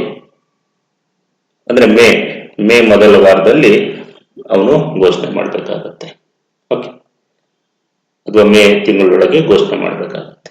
ಈ ರೀತಿ ತಾಲೂಕ್ ಪಂಚಾಯಿತಿಯ ಇಒ ಪ್ರತಿ ವರ್ಷ ಎಲ್ಲಾ ಸದಸ್ಯರಿಂದ ಆಸ್ತಿಯ ವಿವರವನ್ನ ಸಂಗ್ರಹಣೆ ಮಾಡಿ ಅವರು ತಾಲೂಕ್ ಪಂಚಾಯಿತಿಯ ಇಒ ಮೇ ಮೊದಲ ವಾರದ ಒಳಗೆ ಅವರು ಚುನಾವಣಾ ಆಯೋಗಕ್ಕೆ ಎಲೆಕ್ಷನ್ ಕಮಿಷನ್ಗೆ ಅವರು ಕಳಿಸ್ಬೇಕಾಗತ್ತೆ. ಇಸಿ ಅಂದ್ರೆ ಎಲೆಕ್ಷನ್ ಕಮಿಷನ್. ಇಒ ಅವರು ಎಲ್ಲಾ ತಾಲೂಕ್ ಪಂಚಾಯಿತಿ ಸದಸ್ಯರ ಆಸ್ತಿ ವಿವರಗಳನ್ನ ಸಂಗ್ರಹ ಮಾಡಿಕೊಂಡು ಅವರು ನಿಗದಿತ ನಮೂನೆಯಲ್ಲಿ ಮೇ ಮೊದಲ ವಾರದೊಳಗೆ ಚುನಾವಣಾ ಆಯೋಗಕ್ಕೆ ಕಳಿಸ್ಬೇಕಾಗತ್ತೆ. ಒಂದು ಪಕ್ಷ ತಡವಾಗಿ ಸಲ್ಲಿಸಿದರೆ, ಲೇಟ್ ಆಗಿ ಯಾರಾದ್ರೂ ತಡವಾಗಿ ಸಲ್ಲಿಸಿದ್ರೆ ಅವರ ವಿವರವನ್ನ ಜುಲೈ ಮೊದಲ ವಾರ ಏನಿರುತ್ತೆ ಆ ಜುಲೈ ಮೊದಲ ವಾರದೊಳಗೆ ಇಒ ಅವರು ಎಲೆಕ್ಷನ್ ಕಮಿಷನ್ಗೆ ಸಲ್ಲಿಸಬೇಕಾಗತ್ತೆ. ಇಲ್ಲಿ 2 ಪಟ್ಟಿಯನ್ನು ಸಲ್ಲಿಸ್ತಾರೆ ಇಒ. ಜುಲೈ ಮೊದಲ ವಾರದೊಳಗೆ ಯಾರು ಆಸ್ತಿಯ ವಿವರವನ್ನ ಕೊಟ್ಟಿರ್ತಾರೋ ಆ ಸದಸ್ಯರ ವಿವರ, ಆಸ್ತಿಯ ವಿವರವನ್ನ ಯಾರು ಕೊಟ್ಟಿರಲ್ವೋ ಅವರ ವಿವರವನ್ನ ಸಲ್ಲಿಸ್ತಾರೆ. ಅದೇ ರೀತಿ ಯಾವುದಾದ್ರೂ ತಾಲೂಕ್ ಪಂಚಾಯಿತಿ ಸದಸ್ಯ ತಾನು ಆಸ್ತಿಯ ವಿವರವನ್ನ ಘೋಷಿಸಿಕೊಂಡ್ಮೇಲೆ ಯಾವುದಾದ್ರೂ ಆಸ್ತಿಯನ್ನ ಮಾರಿದ್ರೆ ಅಥವಾ ಯಾವುದಾದ್ರೂ ಆಸ್ತಿಯನ್ನ ಮಾರಿದ್ರೆ, ಸೇಲ್ ಮಾಡಿದ್ರೆ ಅಥವಾ ಕೊಂಡುಕೊಂಡ್ರೆ, ಪರ್ಚೇಸ್ ಮಾಡಿದ್ರೆ ಅದರ ವಿವರವನ್ನ ಮಾರಿದ ಅಥವಾ ಕೊಂಡುಕೊಂಡ 45 ದಿನಗಳ ಒಳಗೆ ಅವರು ಇಒ ಮೂಲಕ ಚುನಾವಣಾ ಆಯೋಗಕ್ಕೆ ತಿಳಿಸ್ಬೇಕಾಗತ್ತೆ. ಓಕೆ. ಇದು 136A. ಇನ್ನು 136B ಏನ್ ಹೇಳುತ್ತೆ? ಏನಾದ್ರೂ ಸಲ್ಲಿಸಲಿಲ್ಲ ಅಂದ್ರೆ ಅದನ್ನ ದುರ್ನಡತೆ ಅಂತ ಪರಿಗಣಿಸಿ ಅವರನ್ನ ತೆಗೆದುಹಾಕಬಹುದಾಗಿರುತ್ತೆ. I will read once. ಪ್ರಕರಣ 136A. ತಾಲೂಕ್ ಪಂಚಾಯಿತಿ ಸದಸ್ಯರ ಆಸ್ತಿಗಳು ಮತ್ತು ಹೊಣೆಗಾರಿಕೆಗಳ ಘೋಷಣೆ. ಸೇಮ್ ಇದು ಗ್ರಾಮ ಪಂಚಾಯಿತಿಗೂ ಬರುತ್ತೆ ಯಥಾವತ್ತಾಗಿ, ಅದೇ ತರ ತಾಲೂಕ್ ಪಂಚಾಯಿತಿಗೂ ಬರುತ್ತೆ. 25/2/2016ರಿಂದ ಜಾರಿ. ಪ್ರತಿಯೊಬ್ಬ ತಾಲೂಕ್ ಪಂಚಾಯಿತಿಯ ಸದಸ್ಯನು ತಾನು ಮತ್ತು ತನ್ನ ಅವಿಭಕ್ತ ಕುಟುಂಬದ ಎಲ್ಲಾ ಸದಸ್ಯರು 2 ಲಕ್ಷಕ್ಕಿಂತ ಹೆಚ್ಚಿನ ಚರ ಮತ್ತು ಸ್ಥಿರ ಆಸ್ತಿಯನ್ನು ಹೊಂದಿದ್ದರೆ ಮತ್ತು ಅದನ್ನು ಮತ್ತು ಅದರ ಹೊಣೆಗಾರಿಕೆಯನ್ನು ನಿಗದಿತ ನಮೂನೆಯಲ್ಲಿ ಫಾರಂನಲ್ಲಿ ತನ್ನ ಪದಾವಧಿಯು ಅಂದ್ರೆ ಹುದ್ದೆಯ ಅವಧಿಯು ಪ್ರಾರಂಭವಾದ ದಿನಾಂಕದಿಂದ 3 ತಿಂಗಳ ಒಳಗೆ ಘೋಷಿಸಬೇಕು ಹೊಸದಾಗಿ ಚುನಾಯಿತನಾಗಿದ್ರೆ, ಮತ್ತು ಪ್ರತಿ ಕ್ಯಾಲೆಂಡರ್ ವರ್ಷದಲ್ಲಿ ಅವನ ಅಧಿಕಾರಾವಧಿ ಮುಗಿಯುವ ತನಕ ಪ್ರತಿ ಆರ್ಥಿಕ ವರ್ಷ ಮುಕ್ತಾಯವಾದ 1 ತಿಂಗಳ ಒಳಗೆ ಸಂಬಂಧಪಟ್ಟ ತಾಲೂಕ್ ಪಂಚಾಯಿತಿಯ ಕಾರ್ಯನಿರ್ವಾಹಕ ಅಧಿಕಾರಿ ಅಂದ್ರೆ ಇಒ ಮೂಲಕ ಘೋಷಿಸಬೇಕು. ಒಂದು ವೇಳೆ ತಾಲೂಕ್ ಪಂಚಾಯಿತಿಯ ಸದಸ್ಯನ ಹುದ್ದೆಯ ಅವಧಿಯು ಹಣಕಾಸು ವರ್ಷ ಏಪ್ರಿಲ್ 1ರಿಂದ ಪ್ರಾರಂಭವಾಗುತ್ತೆ. ಹಣಕಾಸು ವರ್ಷ ಮುಕ್ತಾಯ ಆಗೋದು ಮಾರ್ಚ್ 31. ಮುಕ್ತಾಯವಾಗುವ 2 ತಿಂಗಳಿಗಿಂತ ಮೊದಲು ಪ್ರಾರಂಭವಾದರೆ ಅಂದ್ರೆ ಫೆಬ್ರವರಿನಲ್ಲಿ ಪ್ರಾರಂಭ ಆದರೆ ಆ ಸದಸ್ಯನು ಮುಂದಿನ ಹಣಕಾಸು ವರ್ಷ ಪ್ರಾರಂಭವಾದ 2 ತಿಂಗಳ ನಂತರ ಅಂದರೆ ಮೇ 31ರೊಳಗೆ ತನ್ನ ಆಸ್ತಿ ಹೊಣೆಗಾರಿಕೆಯನ್ನ ಘೋಷಣೆ ಮಾಡಬೇಕು. ಸಂಬಂಧಪಟ್ಟ ತಾಲೂಕ್ ಪಂಚಾಯಿತಿಯ ಕಾರ್ಯನಿರ್ವಾಹಕ ಅಧಿಕಾರಿ ಅಥವಾ ಇಒ ಎಲ್ಲ ತಾಲೂಕ್ ಪಂಚಾಯಿತಿಯ ಸದಸ್ಯರು ದಾಖಲು ಮಾಡಿದ ಆಸ್ತಿ ಹೊಣೆಗಾರಿಕೆಯನ್ನ ಸ್ವೀಕರಿಸುವುದು ಮತ್ತು ಅದನ್ನ ಆ ವರ್ಷದ ಮೇ ಮೊದಲ ವಾರದಲ್ಲಿ ರಾಜ್ಯ ಚುನಾವಣಾ ಆಯೋಗಕ್ಕೆ ಕಳಿಸಬೇಕು. ಓಕೆ, ನೆಕ್ಸ್ಟ್, ಒಂದು ವೇಳೆ ತಡವಾಗಿ ಸಲ್ಲಿಸಿದ ಸಂದರ್ಭದಲ್ಲಿ ಲೇಟಾಗಿ ಯಾರಾದ್ರೂ ಸಬ್ಮಿಟ್ ಮಾಡಿದ್ರೆ ಆಗ ಆ ವರ್ಷದ ಜುಲೈ ಮೊದಲ ವಾರದಲ್ಲಿ ಘೋಷಣೆ ಆಗ ಸಲ್ಲಿಸ್ತಾರೆ. ಮೊದಲ ವಾರದಲ್ಲಿ ಘೋಷಣೆ ಮಾಡಿದ ಸದಸ್ಯರ ವಿವರ, ಘೋಷಣೆ ಮಾಡದೇ ಇರುವಂತಹ ಯಾರು ಡಿಕ್ಲರೇಷನ್ ಮಾಡಿರಲ್ವೋ ಅವರ ಸದಸ್ಯರ ವಿವರಗಳನ್ನ ಇಒ ತಾಲೂಕು ರಾಜ್ಯ ಚುನಾವಣಾ ಆಯೋಗಕ್ಕೆ ಕಳಿಸಬೇಕು. ಆಸ್ತಿಯನ್ನ ಘೋಷಣೆ ಮಾಡಿದ ತಾಲೂಕ್ ಪಂಚಾಯಿತಿ ಸದಸ್ಯನು ಅನಂತರ ಯಾವುದೇ ಸ್ವತ್ತನ್ನ ಅಥವಾ ಆಸ್ತಿಯನ್ನ ಕೊಂಡರೆ ಅಥವಾ ಮಾರಿದರೆ ಹಾಗೆ ಕೊಂಡ ಅಥವಾ ಹಾಗೆ ಮಾರಿದ ದಿನಾಂಕದಿಂದ 45 ದಿನಗಳ ಒಳಗಾಗಿ ಕಾರ್ಯನಿರ್ವಾಹಕ ಅಧಿಕಾರಿಯ ಮೂಲಕ ರಾಜ್ಯ ಚುನಾವಣಾ ಆಯೋಗದ ಮುಂದೆ ಮತ್ತೊಮ್ಮೆ ಘೋಷಣೆ ಮಾಡಬೇಕು. ಮತ್ತು ತಾಲೂಕ್ ಪಂಚಾಯಿತಿಯ ಕಾರ್ಯನಿರ್ವಾಹಕ ಅಧಿಕಾರಿ ಅಂದ್ರೆ ಇಒ ಆತನ ವಿವರಗಳನ್ನ ನಿಗದಿತ ನಮೂನೆಯಲ್ಲಿ ಸ್ವೀಕರಿಸಿ ಚುನಾವಣಾ ಆಯೋಗಕ್ಕೆ ಕಳುಹಿಸಬೇಕು.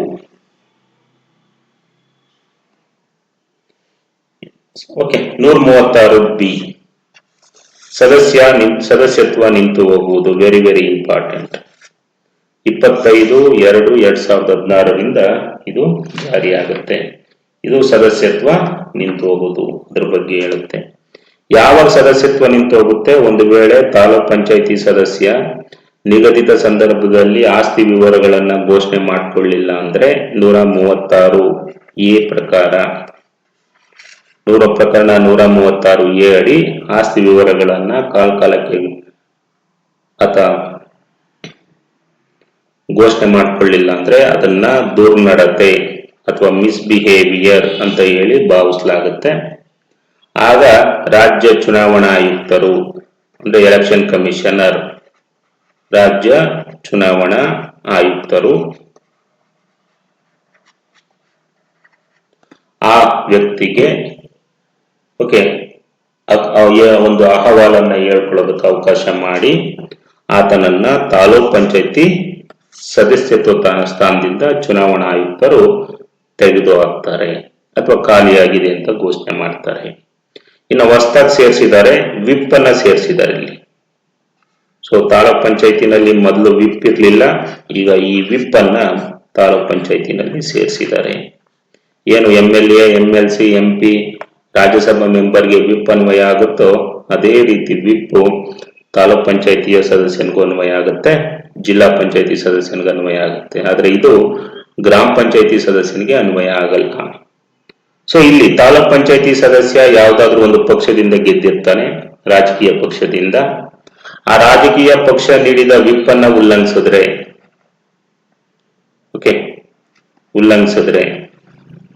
ಆಗ ಅವನನ್ನ ತೆಗೆದುಹಾಕ್ಬೋದು. ಅಂದ್ರೆ ಆತನ ಪಕ್ಷ ಯಾವ ಪಕ್ಷದಿಂದ ಗೆದ್ದಿರ್ತಾನೋ ಆ ಪಕ್ಷ ನೋಟಿಸ್ ಅನ್ನ ಕೊಟ್ಟಿರುತ್ತೆ, ಆ ನೋಟಿಸ್ ಅನ್ನ ತೆಗೆದುಕೊಳ್ಳಿಲ್ಲ ಅಂದ್ರೆ, ನೋಟಿಸ್ ಅಂದ್ರೆ ವಿಪ್ ಅನ್ನ ತೆಗೆದುಕೊಳ್ಳಿಲ್ಲ ಅಂದ್ರೆ, ವಿಪ್ಗೆ ವಿರುದ್ಧವಾಗಿ ಸಾಮಾನ್ಯ ಸಭೆಯಲ್ಲಿ ನಡ್ಕೊಂಡ್ರೆ ಆ ವಿಪ್ ಹೇಳಿರುತ್ತೆ, ವಿಪ್ ಅಲ್ಲಿ ಯಾವ ತರ ಹೇಳಿರುತ್ತೋ ಅದೇ ತರ ಚರ್ಚೆ ಅವನು ನಡ್ಕೋಬೇಕಾಗತ್ತೆ. ವಿಪ್ ಅಲ್ಲಿ ಸಾಮಾನ್ಯ ಸಭೆಯಲ್ಲಿ ಭಾಗವಹಿಸಿ ಅಂದ್ರೆ ಭಾಗವಹಿಸ್ಬೇಕು, ಬೇಡ ಅಂದ್ರೆ ಬೇಡ, ವೋಟ್ ಮಾಡಿ ಅಂದ್ರೆ ವೋಟ್ ಮಾಡ್ಬೇಕು, ಬೇಡ ಅಂದ್ರೆ ಬೇಡ. ಸಾಮಾನ್ಯ ಸಭೆ ಅಥವಾ ವಿಶೇಷ ಸಭೆಯಲ್ಲಿ ವಿಪ್ ಅನ್ನ ಉಲ್ಲಂಘಿಸಿದ್ರೆ ಆ ಪಕ್ಷ ನೀಡಿರೋದು, ಆಗ ಆತನ ಸ್ಥಾನ ಖಾಲಿಯಾಗಿದೆ ಅಂತ ಹೇಳಿ ಘೋಷಣೆ ಮಾಡಬಹುದು. ಈ ಎರಡು ಆಧಾರದ ಮೇಲೆ 136 ಅಡಿ ಅವನು ಸದಸ್ಯತ್ವ ಕಳ್ಕೊಳ್ತಾನೆ. ಒಂದು ವಿಪ್ ಉಲ್ಲಂಘನೆ, ಇನ್ನೊಂದು ಆಸ್ತಿಯನ್ನ ಘೋಷಣೆ ಮಾಡಿಕೊಳ್ಳಿಲ್ಲ ಅಂದ್ರೆ. I will read once. ಪ್ರಕರಣ 136 ಬಿ. ತಾಲೂಕ್ ಪಂಚಾಯಿತಿ ಸದಸ್ಯನ ಸದಸ್ಯತ್ವವು ಹೋಗುವುದು, ನಿಂತು ಹೋಗುವವು. 25/2/2016 ಜಾರಿ. ಒಂದು ವೇಳೆ ತಾಲೂಕ್ ಪಂಚಾಯಿತಿ ಸದಸ್ಯನು ನಿಗದಿತ ಅವಧಿಯೊಳಗೆ ಆಸ್ತಿ ಘೋಷಣೆ ಮಾಡದಿದ್ದರೆ ಅಥವಾ ಸುಳ್ಳು ಘೋಷಣೆಯನ್ನ ಮಾಡಿದ್ದರೆ ಅದನ್ನ ದುರ್ನಡತೆ ಎಂದು ಭಾವಿಸಲಾಗುತ್ತದೆ ಮತ್ತು ರಾಜ್ಯ ಚುನಾವಣಾ ಆಯುಕ್ತರು ಆತನಿಗೆ ತನ್ನ ಅಹವಾಲನ್ನ ಹೇಳಿಕೊಳ್ಳಲು ಅವಕಾಶ ನೀಡಿದ ನಂತರ ಆತನ ತಪ್ಪು ಕಂಡು ಬಂದರೆ ಆತನನ್ನ ತಾಲೂಕ್ ಪಂಚಾಯಿತಿ ಸದಸ್ಯತ್ವದಿಂದ ತೆಗೆದುಹಾಕಬಹುದು ಮತ್ತು ಸಂದರ್ಭಾನುಸಾರ ಆತನ ಸ್ಥಾನವು ಖಾಲಿಯಾಗಿದೆ ಎಂದು ಘೋಷಿಸಬಹುದು. ತಾಲೂಕ್ ಪಂಚಾಯಿತಿ ಸದಸ್ಯನು ಸೆಕೆಂಡ್ ಮಾನ್ಯತೆ ಪಡೆದ ರಾಜಕೀಯದ ಪಕ್ಷದ ಪ್ರತಿನಿಧಿಯಾಗಿದ್ದು ಆತನ ಪಕ್ಷವು ನೀಡಿದ ವಿಪ್ ನೋಟಿಸ್ ಅನ್ನ ಪಡೆಯುವುದನ್ನು ತಪ್ಪಿಸಿಕೊಂಡಿದ್ದಲ್ಲಿ ಅಥವಾ ಯಾವುದೇ ತಾಲೂಕ್ ಪಂಚಾಯಿತಿಯ ಸಾಮಾನ್ಯ ಸಭೆ ಅಥವಾ ವಿಶೇಷ ಸಭೆಯಲ್ಲಿ ಆತನ ಪಕ್ಷವು ನೀಡಿದ ವಿಪ್ಗೆ ಅನುಸಾರವಾಗಿ ಮತದಾನ ಮಾಡಲು ನಿರಾಕರಿಸಿದ್ದಲ್ಲಿ, ವಿಪ್ ಉಲ್ಲಂಘನೆ ಮಾಡಿ ಮತದಾನ ಮಾಡಿದ್ದಲ್ಲಿ ರಾಜ್ಯ ಚುನಾವಣಾ ಆಯೋಗವು ಇಲ್ಲಿ ತೆಗೆದಾಕ್ತಾರೆ ರಾಜ್ಯ ಚುನಾವಣಾ ಆಯೋಗ ಆತನನ್ನ ಸದಸ್ಯತ್ವದಿಂದ ತೆಗೆದು ಹಾಕಬಹುದು ಮತ್ತು ಆತನ ಸ್ಥಾನವು ಖಾಲಿಯಾಗಿದೆ ಎಂದು ಘೋಷಿಸಬಹುದು. ಓಕೆ, ಇದು ಪ್ರಕರಣ 136 ಬಿ. ನೆಕ್ಸ್ಟ್ 137 ಆಕಸ್ಮಿಕ ಸ್ಥಾನಗಳನ್ನ ತುಂಬುವ ವಿಧಾನ. ಇಲ್ಲಿ ಆಕಸ್ಮಿಕ ಖಾಲಿ ಸ್ಥಾನ ಉಂಟಾಗುತ್ತೆ. ಯಾವಾಗ ಉಂಟಾಗುತ್ತೆ? ತಾಲೂಕ್ ಪಂಚಾಯಿತಿ ಸದಸ್ಯ ರಾಜೀನಾಮೆಯನ್ನು ಸಲ್ಲಿಸಿದಾಗ ಅಥವಾ ತಾಲೂಕ್ ಪಂಚಾಯಿತಿ ಸದಸ್ಯ ಮರಣ ಹೊಂದಿದಾಗ ಅಥವಾ ತಾಲೂಕ್ ಪಂಚಾಯಿತಿ ಸದಸ್ಯನನ್ನ ತೆಗೆದು ಹಾಕಿದಾಗ ಈ 3 ಕಾರಣಗಳ ಮೇಲೆ ಆಕಸ್ಮಿಕ ಖಾಲಿ ಸ್ಥಾನ ಉಂಟಾಗುತ್ತೆ. ಆ ಖಾಲಿ ಸ್ಥಾನವನ್ನ ಆದಷ್ಟು ಬೇಗ ಚುನಾವಣೆಯ ಮೂಲಕ ಭರ್ತಿ ಮಾಡಬೇಕು. ಎಷ್ಟು ಸಾಧ್ಯವಾಗುತ್ತೋ ಅಷ್ಟು ಸಾಧ್ಯವಾದಷ್ಟು ಬೇಗ ಚುನಾವಣೆಯ ಮೂಲಕ ಭರ್ತಿ ಆಗಬೇಕು. ಆ ವ್ಯಕ್ತಿ ಆಕಸ್ಮಿಕ ಖಾಲಿ ಸ್ಥಾನಕ್ಕೆ ತುಂಬಿದ ನಡೆದ ಚುನಾವಣೆಯಲ್ಲಿ ಚುನಾಯಿತನಾದ ವ್ಯಕ್ತಿ ಎಲ್ಲಿಯವರೆಗೆ ಇರ್ತಾನೆ ಅಂತಂದ್ರೆ ಉಳಿದ ಅವಧಿಯವರೆಗೆ ಇರ್ತಾನೆ. ಉಳಿದ ಅವಧಿ ಅಂತಂದ್ರೆ ಒಂದು ವೇಳೆ ಸ್ಥಾನ ತೆರವಾಗದಿದ್ರೆ ಎಲ್ಲಿಯವರೆಗೆ ಇರ್ತಿತ್ತೋ ಅಲ್ಲಿಯ ಉಳಿದ ಅವಧಿಗೆ ಅವನು ಇರ್ತಾನೆ. ಅಂದ್ರೆ 5 ವರ್ಷ ಇರಲ್ಲ, ನೆಕ್ಸ್ಟ್ ಟರ್ಮ್ ಏನಿರುತ್ತೆ ಅಷ್ಟು ವರ್ಷಗಳ ಕಾಲ, ಅಷ್ಟು ಅವಧಿಯ ಕಾಲ ಅವನು ಇರ್ತಾನೆ. ಓಕೆ. ಪ್ರಕರಣ 137 ಆಕಸ್ಮಿಕ ಖಾಲಿ ಸ್ಥಾನಗಳನ್ನ ತುಂಬುವ ವಿಧಾನ. ತಾಲೂಕ್ ಪಂಚಾಯಿತಿ ಸದಸ್ಯನ ಆಕಸ್ಮಿಕ ಖಾಲಿ ಸ್ಥಾನವನ್ನ ಅದಕ್ಕೆ ಚುನಾವಣೆ ಮಾಡುವ ಮೂಲಕ ಸಾಧ್ಯವಾದಷ್ಟು ಬೇಗ ಭರ್ತಿ ಮಾಡಬೇಕು. ಚುನಾಯಿತನಾದ ವ್ಯಕ್ತಿಯು ಆತನು ಯಾರ ಸ್ಥಾನದಲ್ಲಿ ಚುನಾಯಿತನಾಗಿರುವನೋ ಆ ಸ್ಥಾನವು ತೆರವಾಗದೇ ಇದ್ದಿದ್ದರೆ ಆ ಸದಸ್ಯನು ಎಲ್ಲಿಯವರೆಗೆ ಹುದ್ದೆಯನ್ನ ಧಾರಣ ಮಾಡುತ್ತಿದ್ದನೋ ಆ ಅವಧಿಯವರೆಗೆ ಮಾತ್ರ ಹುದ್ದೆಯನ್ನ ಧಾರಣ ಮಾಡುವನು. ಸೊ ಒಂದು ವೇಳೆ ತೆರವಾಗದಿದ್ದರೆ ಯಾವ ಅವಧಿವರೆಗೆ ಇರ್ತಿದ್ನೋ ಆ ಅವಧಿಯವರೆಗೆ ಆಕಸ್ಮಿಕ ಖಾಲಿ ಸ್ಥಾನಕ್ಕಾಗಿ ನಡೆದ ಚುನಾವಣೆಯಲ್ಲಿ ಚುನಾಯಿತನಾದ ವ್ಯಕ್ತಿ ಇರ್ತಾನೆ. ಓಕೆ, ಇಷ್ಟು ಪ್ರಕರಣ 137. ನೆಕ್ಸ್ಟ್ ಪ್ರಕರಣ 138 ತಾಲೂಕ್ ಪಂಚಾಯಿತಿಯ ಅಧ್ಯಕ್ಷ ಉಪಾಧ್ಯಕ್ಷನ ಚುನಾವಣೆ ಮತ್ತು ಹುದ್ದೆಯ ಅವಧಿ. ಇಲ್ಲಿ ತಾಲೂಕ್ ಪಂಚಾಯಿತಿ ಅಧ್ಯಕ್ಷ ಉಪಾಧ್ಯಕ್ಷ ಚುನಾವಣೆ ಮತ್ತು ಹುದ್ದೆಯ ಅವಧಿ ಬರುತ್ತೆ. ಓಕೆ. ಪ್ರಕರಣ 128 ಇಲ್ಲಿ ತಾಲೂಕ್ ಪಂಚಾಯಿತಿ ಅಧ್ಯಕ್ಷ ಉಪಾಧ್ಯಕ್ಷರನ್ನ ಯಾವಾಗ ಚುನಾಯಿಸ್ತಾರೆ? ಈಗ ಸಾರ್ವತ್ರಿಕ ಚುನಾವಣೆ ಆಗುತ್ತೆ. ಸಾರ್ವತ್ರಿಕ ಜನರಲ್ ಎಲೆಕ್ಷನ್ ಆಗುತ್ತೆ ತಾಲೂಕ್ ಪಂಚಾಯಿತಿಗೆ. ಸಾರ್ವತ್ರಿಕ ಚುನಾವಣೆ ಆದ್ಮೇಲೆ ತಾಲೂಕ್ ಪಂಚಾಯಿತಿ ಸದಸ್ಯರ ಹೆಸರನ್ನ ಪ್ರಕಟಿಸ್ತಾರೆ.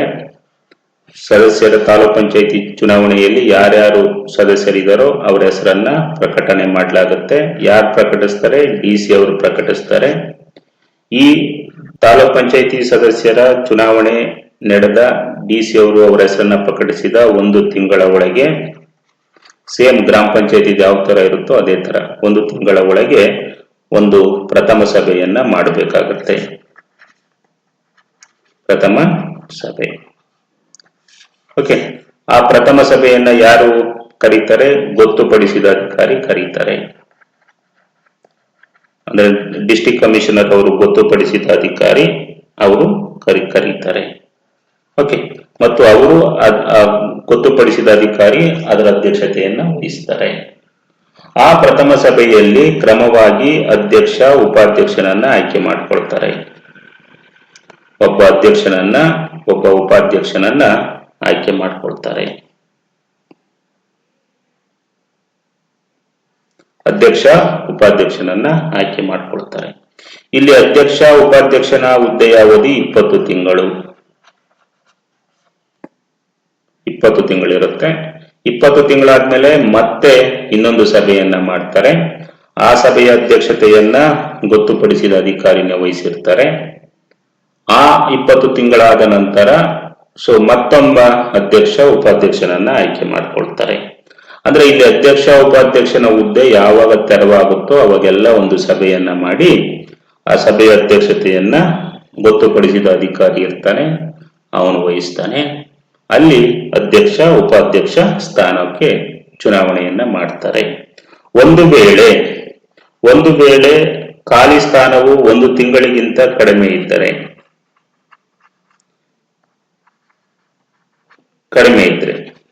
ಅಂದ್ರೆ ಅಧ್ಯಕ್ಷ ಉಪಾಧ್ಯಕ್ಷನ ಹುದ್ದೆಯ ಅವಧಿ 20 ತಿಂಗಳು. 20 ತಿಂಗಳಿಗೆ ಒಬ್ಬರಾಗ್ತಾರೆ, 20 ತಿಂಗಳಿಗೆ ಒಬ್ಬರಾಗ್ತಾರೆ, 20 ತಿಂಗಳಿಗೆ ಒಬ್ಬರಾಗ್ತಾರೆ.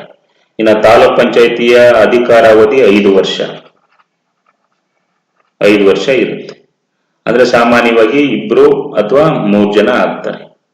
ಓಕೆ. 5 ವರ್ಷ ಇರುತ್ತೆ. 20 ತಿಂಗಳು ಆಗ್ತಾರೆ. ಒಂದು ವೇಳೆ ಖಾಲಿ ಸ್ಥಾನದ ಅವಧಿ 1 ತಿಂಗಳಿಗಿಂತ ಕಮ್ಮಿ ಇದ್ರೆ, ಅಂದ್ರೆ ಚುನಾವಣೆ ನಡೀಲಿಕ್ಕೆ ಹತ್ರ ಬಂದಿರುತ್ತೆ, 5 ವರ್ಷ ಕಂಪ್ಲೀಷನ್ ಆಗ್ತಾ ಇರುತ್ತೆ, ಅಂದ್ರೆ ಇಲ್ಲಿ 4 ವರ್ಷ 11 ತಿಂಗಳಾಗಿರುತ್ತೆ ಅಂತ ಇಟ್ಕೊಳ್ಳಿ. 4 ವರ್ಷ 12 ತಿಂಗಳಿಗೆ ಚುನಾವಣೆ ನಡಿಬೇಕು. ಒಂದು ಪಕ್ಷ 4 ವರ್ಷ 11 ತಿಂಗಳಾಗಿರುತ್ತೆ. ಆಗ ಅಧ್ಯಕ್ಷ ಉಪಾಧ್ಯಕ್ಷನ ಹುದ್ದೆ ಖಾಲಿ ಆದಾಗ ಆಗ ಚುನಾವಣೆ ನಡೆಸುವಂತಿಲ್ಲ. ಯಾಕೆಂದ್ರೆ 5 ವರ್ಷಕ್ಕೆ ಆಲ್ರೆಡಿ ಎಲೆಕ್ಷನ್ ನಡೀತಾ ಇರುತ್ತೆ, ಡಿಕ್ಲೇರ್ ಆಗ್ತಾ ಇರುತ್ತೆ. ಹಾಗಾಗಿ ಒಂದು ವೇಳೆ ಖಾಲಿ ಸ್ಥಾನವು 1 ತಿಂಗಳಿಗಿಂತ ಕಡಿಮೆ ಅವಧಿಯಾಗಿದ್ರೆ ಯಾವುದೇ ಚುನಾವಣೆಯನ್ನ ನಡೆಸುವಂತಿಲ್ಲ. ಇನ್ನ ಅಧ್ಯಕ್ಷ ಮತ್ತು ಉಪಾಧ್ಯಕ್ಷ ಚುನಾವಣೆಯಲ್ಲಿ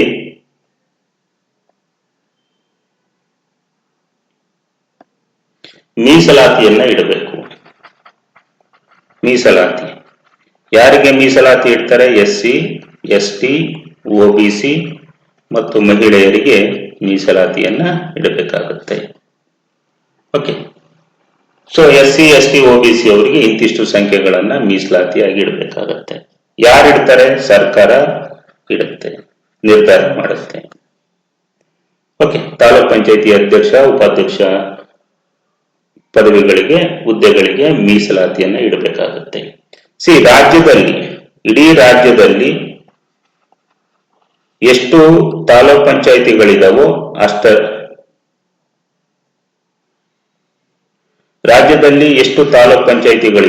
ರಾಜ್ಯದ ಒಟ್ಟು ತಾಲೂಕ್ ಪಂಚಾಯಿತಿಗಳಲ್ಲಿ SC ಅವರಿಗೆ ಅಂದ್ರೆ ಅನುಸೂಚಿತ ಜಾತಿಯವರಿಗೆ ಆಯಾ ಜನಸಂಖ್ಯೆ ಅನುಸೂಚಿತ ಜಾತಿ ಜನಸಂಖ್ಯೆ ಎಷ್ಟಿದೆಯೋ ಅದೇ ಅನುಪಾತದಲ್ಲಿ ಇಡಬೇಕು. ಅಂದ್ರೆ ಸುಮಾರು 18% ಮೀಸಲಾತಿಯನ್ನ ಇಡ್ತಾರೆ. ಅದೇ ತರ ST ಅವರಿಗೆ ಸಹ ಇಡೀ ರಾಜ್ಯದ ಏನು ತಾಲೂಕ್ ಪಂಚಾಯಿತಿ ಇರುತ್ತೋ ಅದರಲ್ಲಿ ST ಜನಸಂಖ್ಯೆ ಕರ್ನಾಟಕದಲ್ಲಿ ಎಷ್ಟಿದೆಯೋ ಅಷ್ಟು ಮೀಸಲಾತಿಯನ್ನ ST ಇಡಬೇಕು. ಅಂದ್ರೆ 7% ಅವ್ರಿಗೆ ಇಡ್ತಾರೆ. ಐ ಆಮ್ ಸೇಯಿಂಗ್ ಇಡೀ ರಾಜ್ಯದಲ್ಲಿ ನಾನು ಹೇಳ್ತಾ ಇರೋದು, ಇಡೀ ರಾಜ್ಯದಲ್ಲಿ. ಅದೇ ತರ OBCಗೆ ಇಡೀ ರಾಜ್ಯದಲ್ಲಿ, ಇಲ್ಲಿ ನಾನು ಒಂದು ಗ್ರಾಮ ಪಂಚಾಯತ್ ಒಂದು ತಾಲೂಕ್ ಪಂಚಾಯತಿ ಹೇಳ್ತಾ ಇಲ್ಲ, ಇಡೀ ರಾಜ್ಯದಲ್ಲಿ ತಾಲೂಕ್ ಪಂಚಾಯತಿ ಎಷ್ಟಿರುತ್ತೋ ಅಷ್ಟು ಸ್ಥಾನಗಳಲ್ಲಿ SC ಅವರಿಗೆ 18%, ST ಅವರಿಗೆ 7%, OBC ಅವರಿಗೆ 1/3 ಅಥವಾ 27% ಮೀಸಲಾತಿಯನ್ನ ನೀಡ್ತಾರೆ. ಈ SC ST OBCಗೆ ಇಡೀ ರಾಜ್ಯದಲ್ಲಿ ನೀಡಿದ ಮೀಸಲಾತಿ ಅಧ್ಯಕ್ಷ ಉಪಾಧ್ಯಕ್ಷೆಯಲ್ಲಿ 50% ಮೀರುವಂತಿಲ್ಲ. ಈ OBCನವರಿಗೆ ನೀಡಿದ ಮೀಸಲಾತಿಯಲ್ಲಿ ಪ್ರವರ್ಗ ಮತ್ತೆ ಡಿವೈಡ್ ಮಾಡ್ತಾರೆ. ಪ್ರವರ್ಗ ಎ ಅಂದ್ರೆ ಅತ್ಯಂತ ಹಿಂದುಳಿದ, ಮೋರ್ ಬ್ಯಾಕ್ವರ್ಡ್ ಅಂತ ಹೇಳಿ ಅವರಿಗೆ 80% ಇಡ್ತಾರೆ. ಇನ್ನ ಪ್ರವರ್ಗ ಬಿ ಅತಿ ಹಿಂದುಳಿದ ಅಥವಾ ಹಿಂದುಳಿದ ಅವ್ರಿಗೆ 20% ಇಡ್ತಾರೆ. ಒಂದು ಪಕ್ಷ ಪ್ರವರ್ಗ ಎಗೆ ಯಾರು ಇಲ್ದಿದ್ರೆ ಅದನ್ನ ಪ್ರವರ್ಗ ಬಿಗೆ ಇಡ್ತಾರೆ. ಪ್ರವರ್ಗ ಬಿ ನಲ್ಲಿ ಯಾರು ಇಲ್ದಿದ್ರೆ ಪ್ರವರ್ಗ ಎಗೆ ಮೀಸಲಾಗಿ ಅದನ್ನ ಇಡ್ತಾರೆ. ಓಕೆ, ಈ ರೀತಿ ಮೀಸಲಾತಿಯನ್ನ ಇಡ್ತಾರೆ. ಇನ್ನ SC ST OBC ಅವ್ರಿಗೆ ಏನ್ ಮೀಸಲಾತಿಯನ್ನ ಇಟ್ಟಿರ್ತಾರೋ ಅದರಲ್ಲಿ ಮತ್ತು ಜನರಲ್ ಅಲ್ಲಿ ಸಾಮಾನ್ಯ ಜನರಲ್ 50%, ಒಟ್ಟು 100%. ಸೊ SC ST OBC ಮತ್ತು ಜನರಲ್ ಅಲ್ಲಿ 50%ಕ್ಕೂ ಕಡಿಮೆ ಇಲ್ಲದಷ್ಟು ಸ್ಥಾನಗಳನ್ನ ಮಹಿಳೆಯರಿಗೆ ಮೀಸಲಾಗಿಡ್ತಾರೆ. ಇದು ಇಡೀ ರಾಜ್ಯದಲ್ಲಿ. ಸಪೋಸ್ ಕರ್ನಾಟಕದಲ್ಲಿ 6,000 ಕರ್ನಾಟಕದಲ್ಲಿ 176 ತಾಲೂಕ್ ಪಂಚಾಯಿತಿಗಳಿದ್ದಾವೆ. ಆ 176ರಲ್ಲಿ 50% ಮಹಿಳೆಯರು ಅಧ್ಯಕ್ಷರಾಗಿರ್ತಾರೆ, ತಾಲೂಕ್ ಪಂಚಾಯಿತಿಯ ಅಧ್ಯಕ್ಷರು. ಓಕೆ ಓಕೆ ಅಂದ್ರೆ 50%ಕ್ಕೂ ಕಡಿಮೆ ಇಲ್ಲದಂತೆ ಮಹಿಳೆಯರಿಗೆ ಮೀಸಲಾತಿಯನ್ನ ನೀಡಬೇಕು. ಈ ಮೀಸಲಾತಿ SC ST OBC ಏನು SC ಅವರಿಗೆ, ST ಅವರಿಗೆ, OBC ಅವರಿಗೆ ಮತ್ತು ಮಹಿಳೆಯರಿಗೆ ಮೀಸಲಾತಿಯನ್ನ ನೀಡಿರ್ತಾರೆ. ಆ ಮೀಸಲಾತಿ 5 ವರ್ಷಗಳಿಗೊಮ್ಮೆ ಬದಲಾಗ್ತಾ ಇರುತ್ತೆ. ಸರದಿಯ ಪ್ರಕಾರ ಹಂಚಿಕೆ ಮಾಡ್ತಾರೆ ಬೇರೆ ಬೇರೆ ತಾಲೂಕುಗಳಿಗೆ. ಮೊದಲು 10 ವರ್ಷ ಇತ್ತು, ಅದನ್ನ 5 ವರ್ಷಗಳಿಗೆ ಬದಲಾಯಿಸಿದ್ದಾರೆ.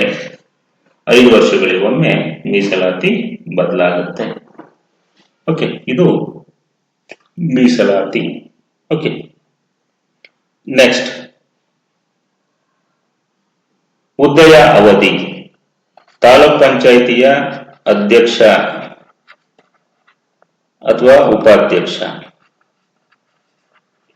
ಆ ತಾಲೂಕ್ ಪಂಚಾಯಿತಿಯ ಅಧ್ಯಕ್ಷ ಉಪಾಧ್ಯಕ್ಷನ ಹುದ್ದೆಯ ಅವಧಿ ಅವನ ಚುನಾವಣಾ ದಿನಾಂಕದಿಂದ 20 ತಿಂಗಳು. ಮೊದಲು 5 ವರ್ಷ ಇತ್ತು, ಈಗ ಅದನ್ನ 20 ತಿಂಗಳಿಗೆ ತಿದ್ದುಪಡಿ ಮಾಡಲಾಗಿದೆ. ಓಕೆ, ಅಥವಾ ಅವನು ಸದಸ್ಯನಾಗಿ ನಿಂತು ಹೋಗುವುದು. ತಾಲೂಕ್ ಪಂಚಾಯಿತಿಯ ಸದಸ್ಯನಾಗೋದು ನಿಂತು ಹೋಗುವವರೆಗೆ ಇರ್ತಾನೆ, 20 ತಿಂಗಳು ಇರ್ತಾನೆ. ಅಥವಾ ತಾಲೂಕ್ ಪಂಚಾಯಿತಿಯ ಸದಸ್ಯನಾಗೋದು ನಿಂತು ಹೋದ್ರಲ್ಲಿ, ಇದರಲ್ಲಿ ಯಾವುದು ಮೊದಲು ಅದು ಅವನ ಹುದ್ದೆ. ಒಂದು ವೇಳೆ ಆಕಸ್ಮಿಕ ಖಾಲಿ ಸ್ಥಾನಕ್ಕಾಗಿ ನಡೆದ ಚುನಾವಣೆಯಲ್ಲಿ ಆಕಸ್ಮಿಕವಾಗಿ ತಾಲೂಕ್ ಪಂಚಾಯಿತಿಯ ಅಧ್ಯಕ್ಷ ಉಪಾಧ್ಯಕ್ಷನ ಹುದ್ದೆ ಖಾಲಿ ಆಗುತ್ತೆ. ಅಂದ್ರೆ ಅಧ್ಯಕ್ಷ ರಾಜೀನಾಮೆ ನೀಡಿದ್ರೆ, ಉಪಾಧ್ಯಕ್ಷ ರಾಜೀನಾಮೆ ನೀಡಿದ್ರೆ, ಮರಣ ಹೊಂದಿದ್ರೆ, ತೆಗೆದಾಕಿದ್ರೆ, ಆಗ ಆ ಆಕಸ್ಮಿಕ ಖಾಲಿ ಸ್ಥಾನಕ್ಕಾಗಿ ನಡೆದ ಚುನಾವಣೆಯಲ್ಲಿ ಯಾರಾಗಿರ್ತಾರೋ ಆ ಅಧ್ಯಕ್ಷ ಉಳಿದ ಅವಧಿಗೆ ಇರ್ತಾನೆ. ಉಳಿದ ಅವಧಿ ಅಂದ್ರೆ ಒಂದು ಪಕ್ಷ ಆಕಸ್ಮಿಕ ಖಾಲಿ ಸ್ಥಾನ ಉಂಟಾಗದಿದ್ರೆ ಎಲ್ಲಿಯವರೆಗೆ ಇರ್ತಿದ್ನೋ ಅಧ್ಯಕ್ಷ ಉಪಾಧ್ಯಕ್ಷ ಆ ಅವಧಿಯವರೆಗೆ. ಸೊ ಆಕಸ್ಮಿಕ ಖಾಲಿ ಸ್ಥಾನ ತುಂಬುವುದಕ್ಕಾಗಿ ನಡೆದ ಚುನಾವಣೆಯಲ್ಲಿ ಅಧ್ಯಕ್ಷನಾದ ಅಧ್ಯಕ್ಷ ಉಪಾಧ್ಯಕ್ಷ ಉಳಿದ ಅವಧಿಯವರೆಗೆ ಇರ್ತಾನೆ. ಓಕೆ, ಸೊ ಅಂದ್ರೆ ಇಲ್ಲಿ ಅಧ್ಯಕ್ಷ ಉಪಾಧ್ಯಕ್ಷ ಚುನಾವಣೆಯನ್ನ ಏನು ಕರ್ನಾಟಕ ಪಂಚಾಯತ್ ರಾಜ್ ಅಧಿನಿಯಮದ ಅಡಿಯಲ್ಲಿ ಮಾಡಬೇಕಾಗತ್ತೆ. ಇನ್ನು ಅಧ್ಯಕ್ಷ ಉಪಾಧ್ಯಕ್ಷ ಚುನಾವಣೆಯನ್ನ ಪ್ರಶ್ನೆ ಮಾಡಬಹುದು, ನ್ಯಾಯಾಲಯದಲ್ಲಿ ಪ್ರಶ್ನೆ ಮಾಡಬಹುದು. ಅಧ್ಯಕ್ಷ ಉಪಾಧ್ಯಕ್ಷ ಚುನಾವಣೆಯನ್ನ ನ್ಯಾಯಾಲಯದಲ್ಲಿ ಪ್ರಶ್ನೆ ಮಾಡಬಹುದು. ಆ ತಕರಾರು ಅರ್ಜಿಯನ್ನ ಅಧ್ಯಕ್ಷ ಚುನಾವಣೆಗೆ ಉಪಾಧ್ಯಕ್ಷ ಚುನಾವಣೆಗೆ ಸಂಬಂಧಪಟ್ಟಂತ ತಕರಾರು ಅರ್ಜಿಯನ್ನ ಎಲ್ಲಿ ಸಲ್ಲಿಸಬೇಕು ಅಂದ್ರೆ ಆ ತಾಲೂಕ್ ಪಂಚಾಯಿತಿಯ ಮೇಲೆ ಅಧಿಕಾರ ವ್ಯಾಪ್ತಿಯ ಹೊಂದಿರುವ ಸಿವಿಲ್ ನ್ಯಾಯಾಲಯ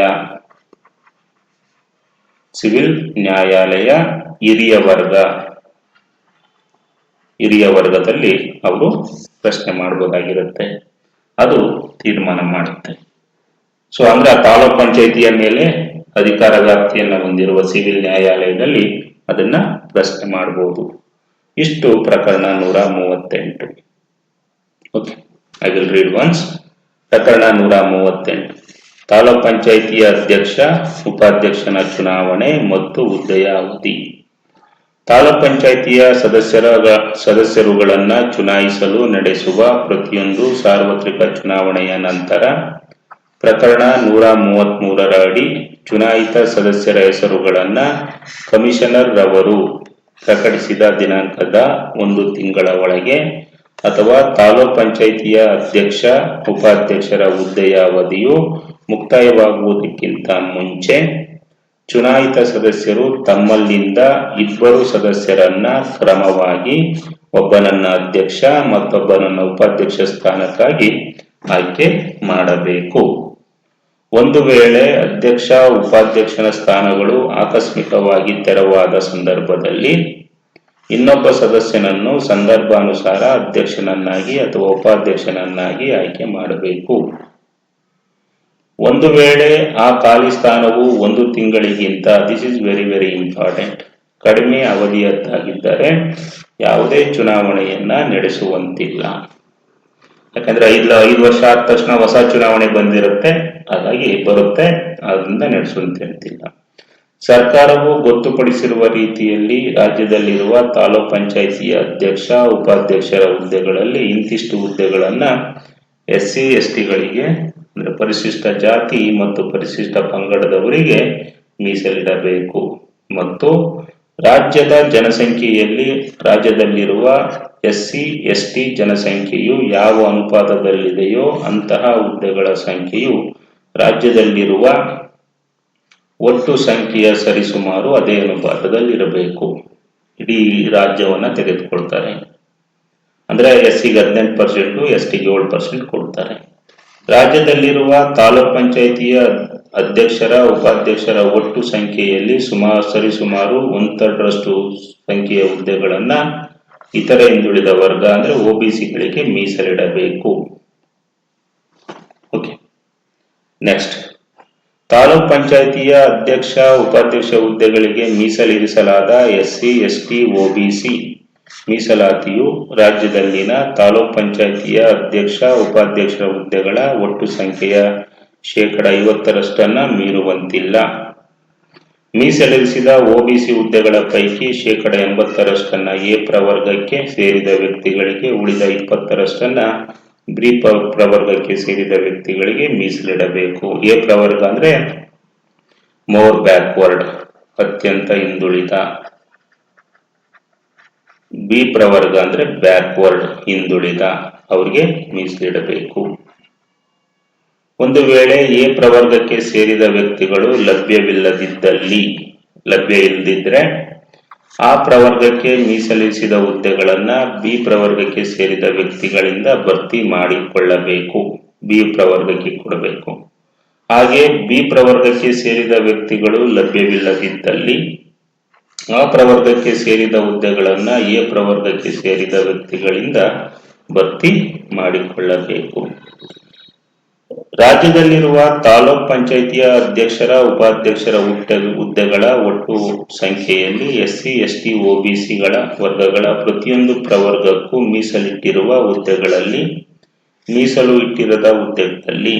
ಮೀಸಲು ಮತ್ತು ಮೀಸಲಿಟ್ಟಿರದ ಹುದ್ದೆಗಳಲ್ಲಿ 50%ಕ್ಕೆ ಕಡಿಮೆ ಇಲ್ಲದಷ್ಟು, ಮೊದಲು 1/3 ಇತ್ತು, ಈಗ 50% ಮಾಡಿದ್ದಾರೆ, ಹುದ್ದೆಗಳನ್ನ ಮಹಿಳೆಯರಿಗಾಗಿ ಮೀಸಲಿಡಬೇಕು. ಒಟ್ಟಾರೆಯಾಗಿ ಒಟ್ಟು ಸಂಖ್ಯೆಯ ಅರ್ಧದಷ್ಟು ಪರಿಮಿತಿಗೆ ಒಳಪಟ್ಟು ಏನು ಒಟ್ಟು ಸಂಖ್ಯೆ ಇರ್ತವೆ ಅದರಲ್ಲಿ 50% ಮಹಿಳೆಯರಿಗಿರಬೇಕು. ಮುಂದಿನ ಸಂಖ್ಯೆ ಪೂರ್ಣಾಂಕಗೊಳ್ಳುವಷ್ಟು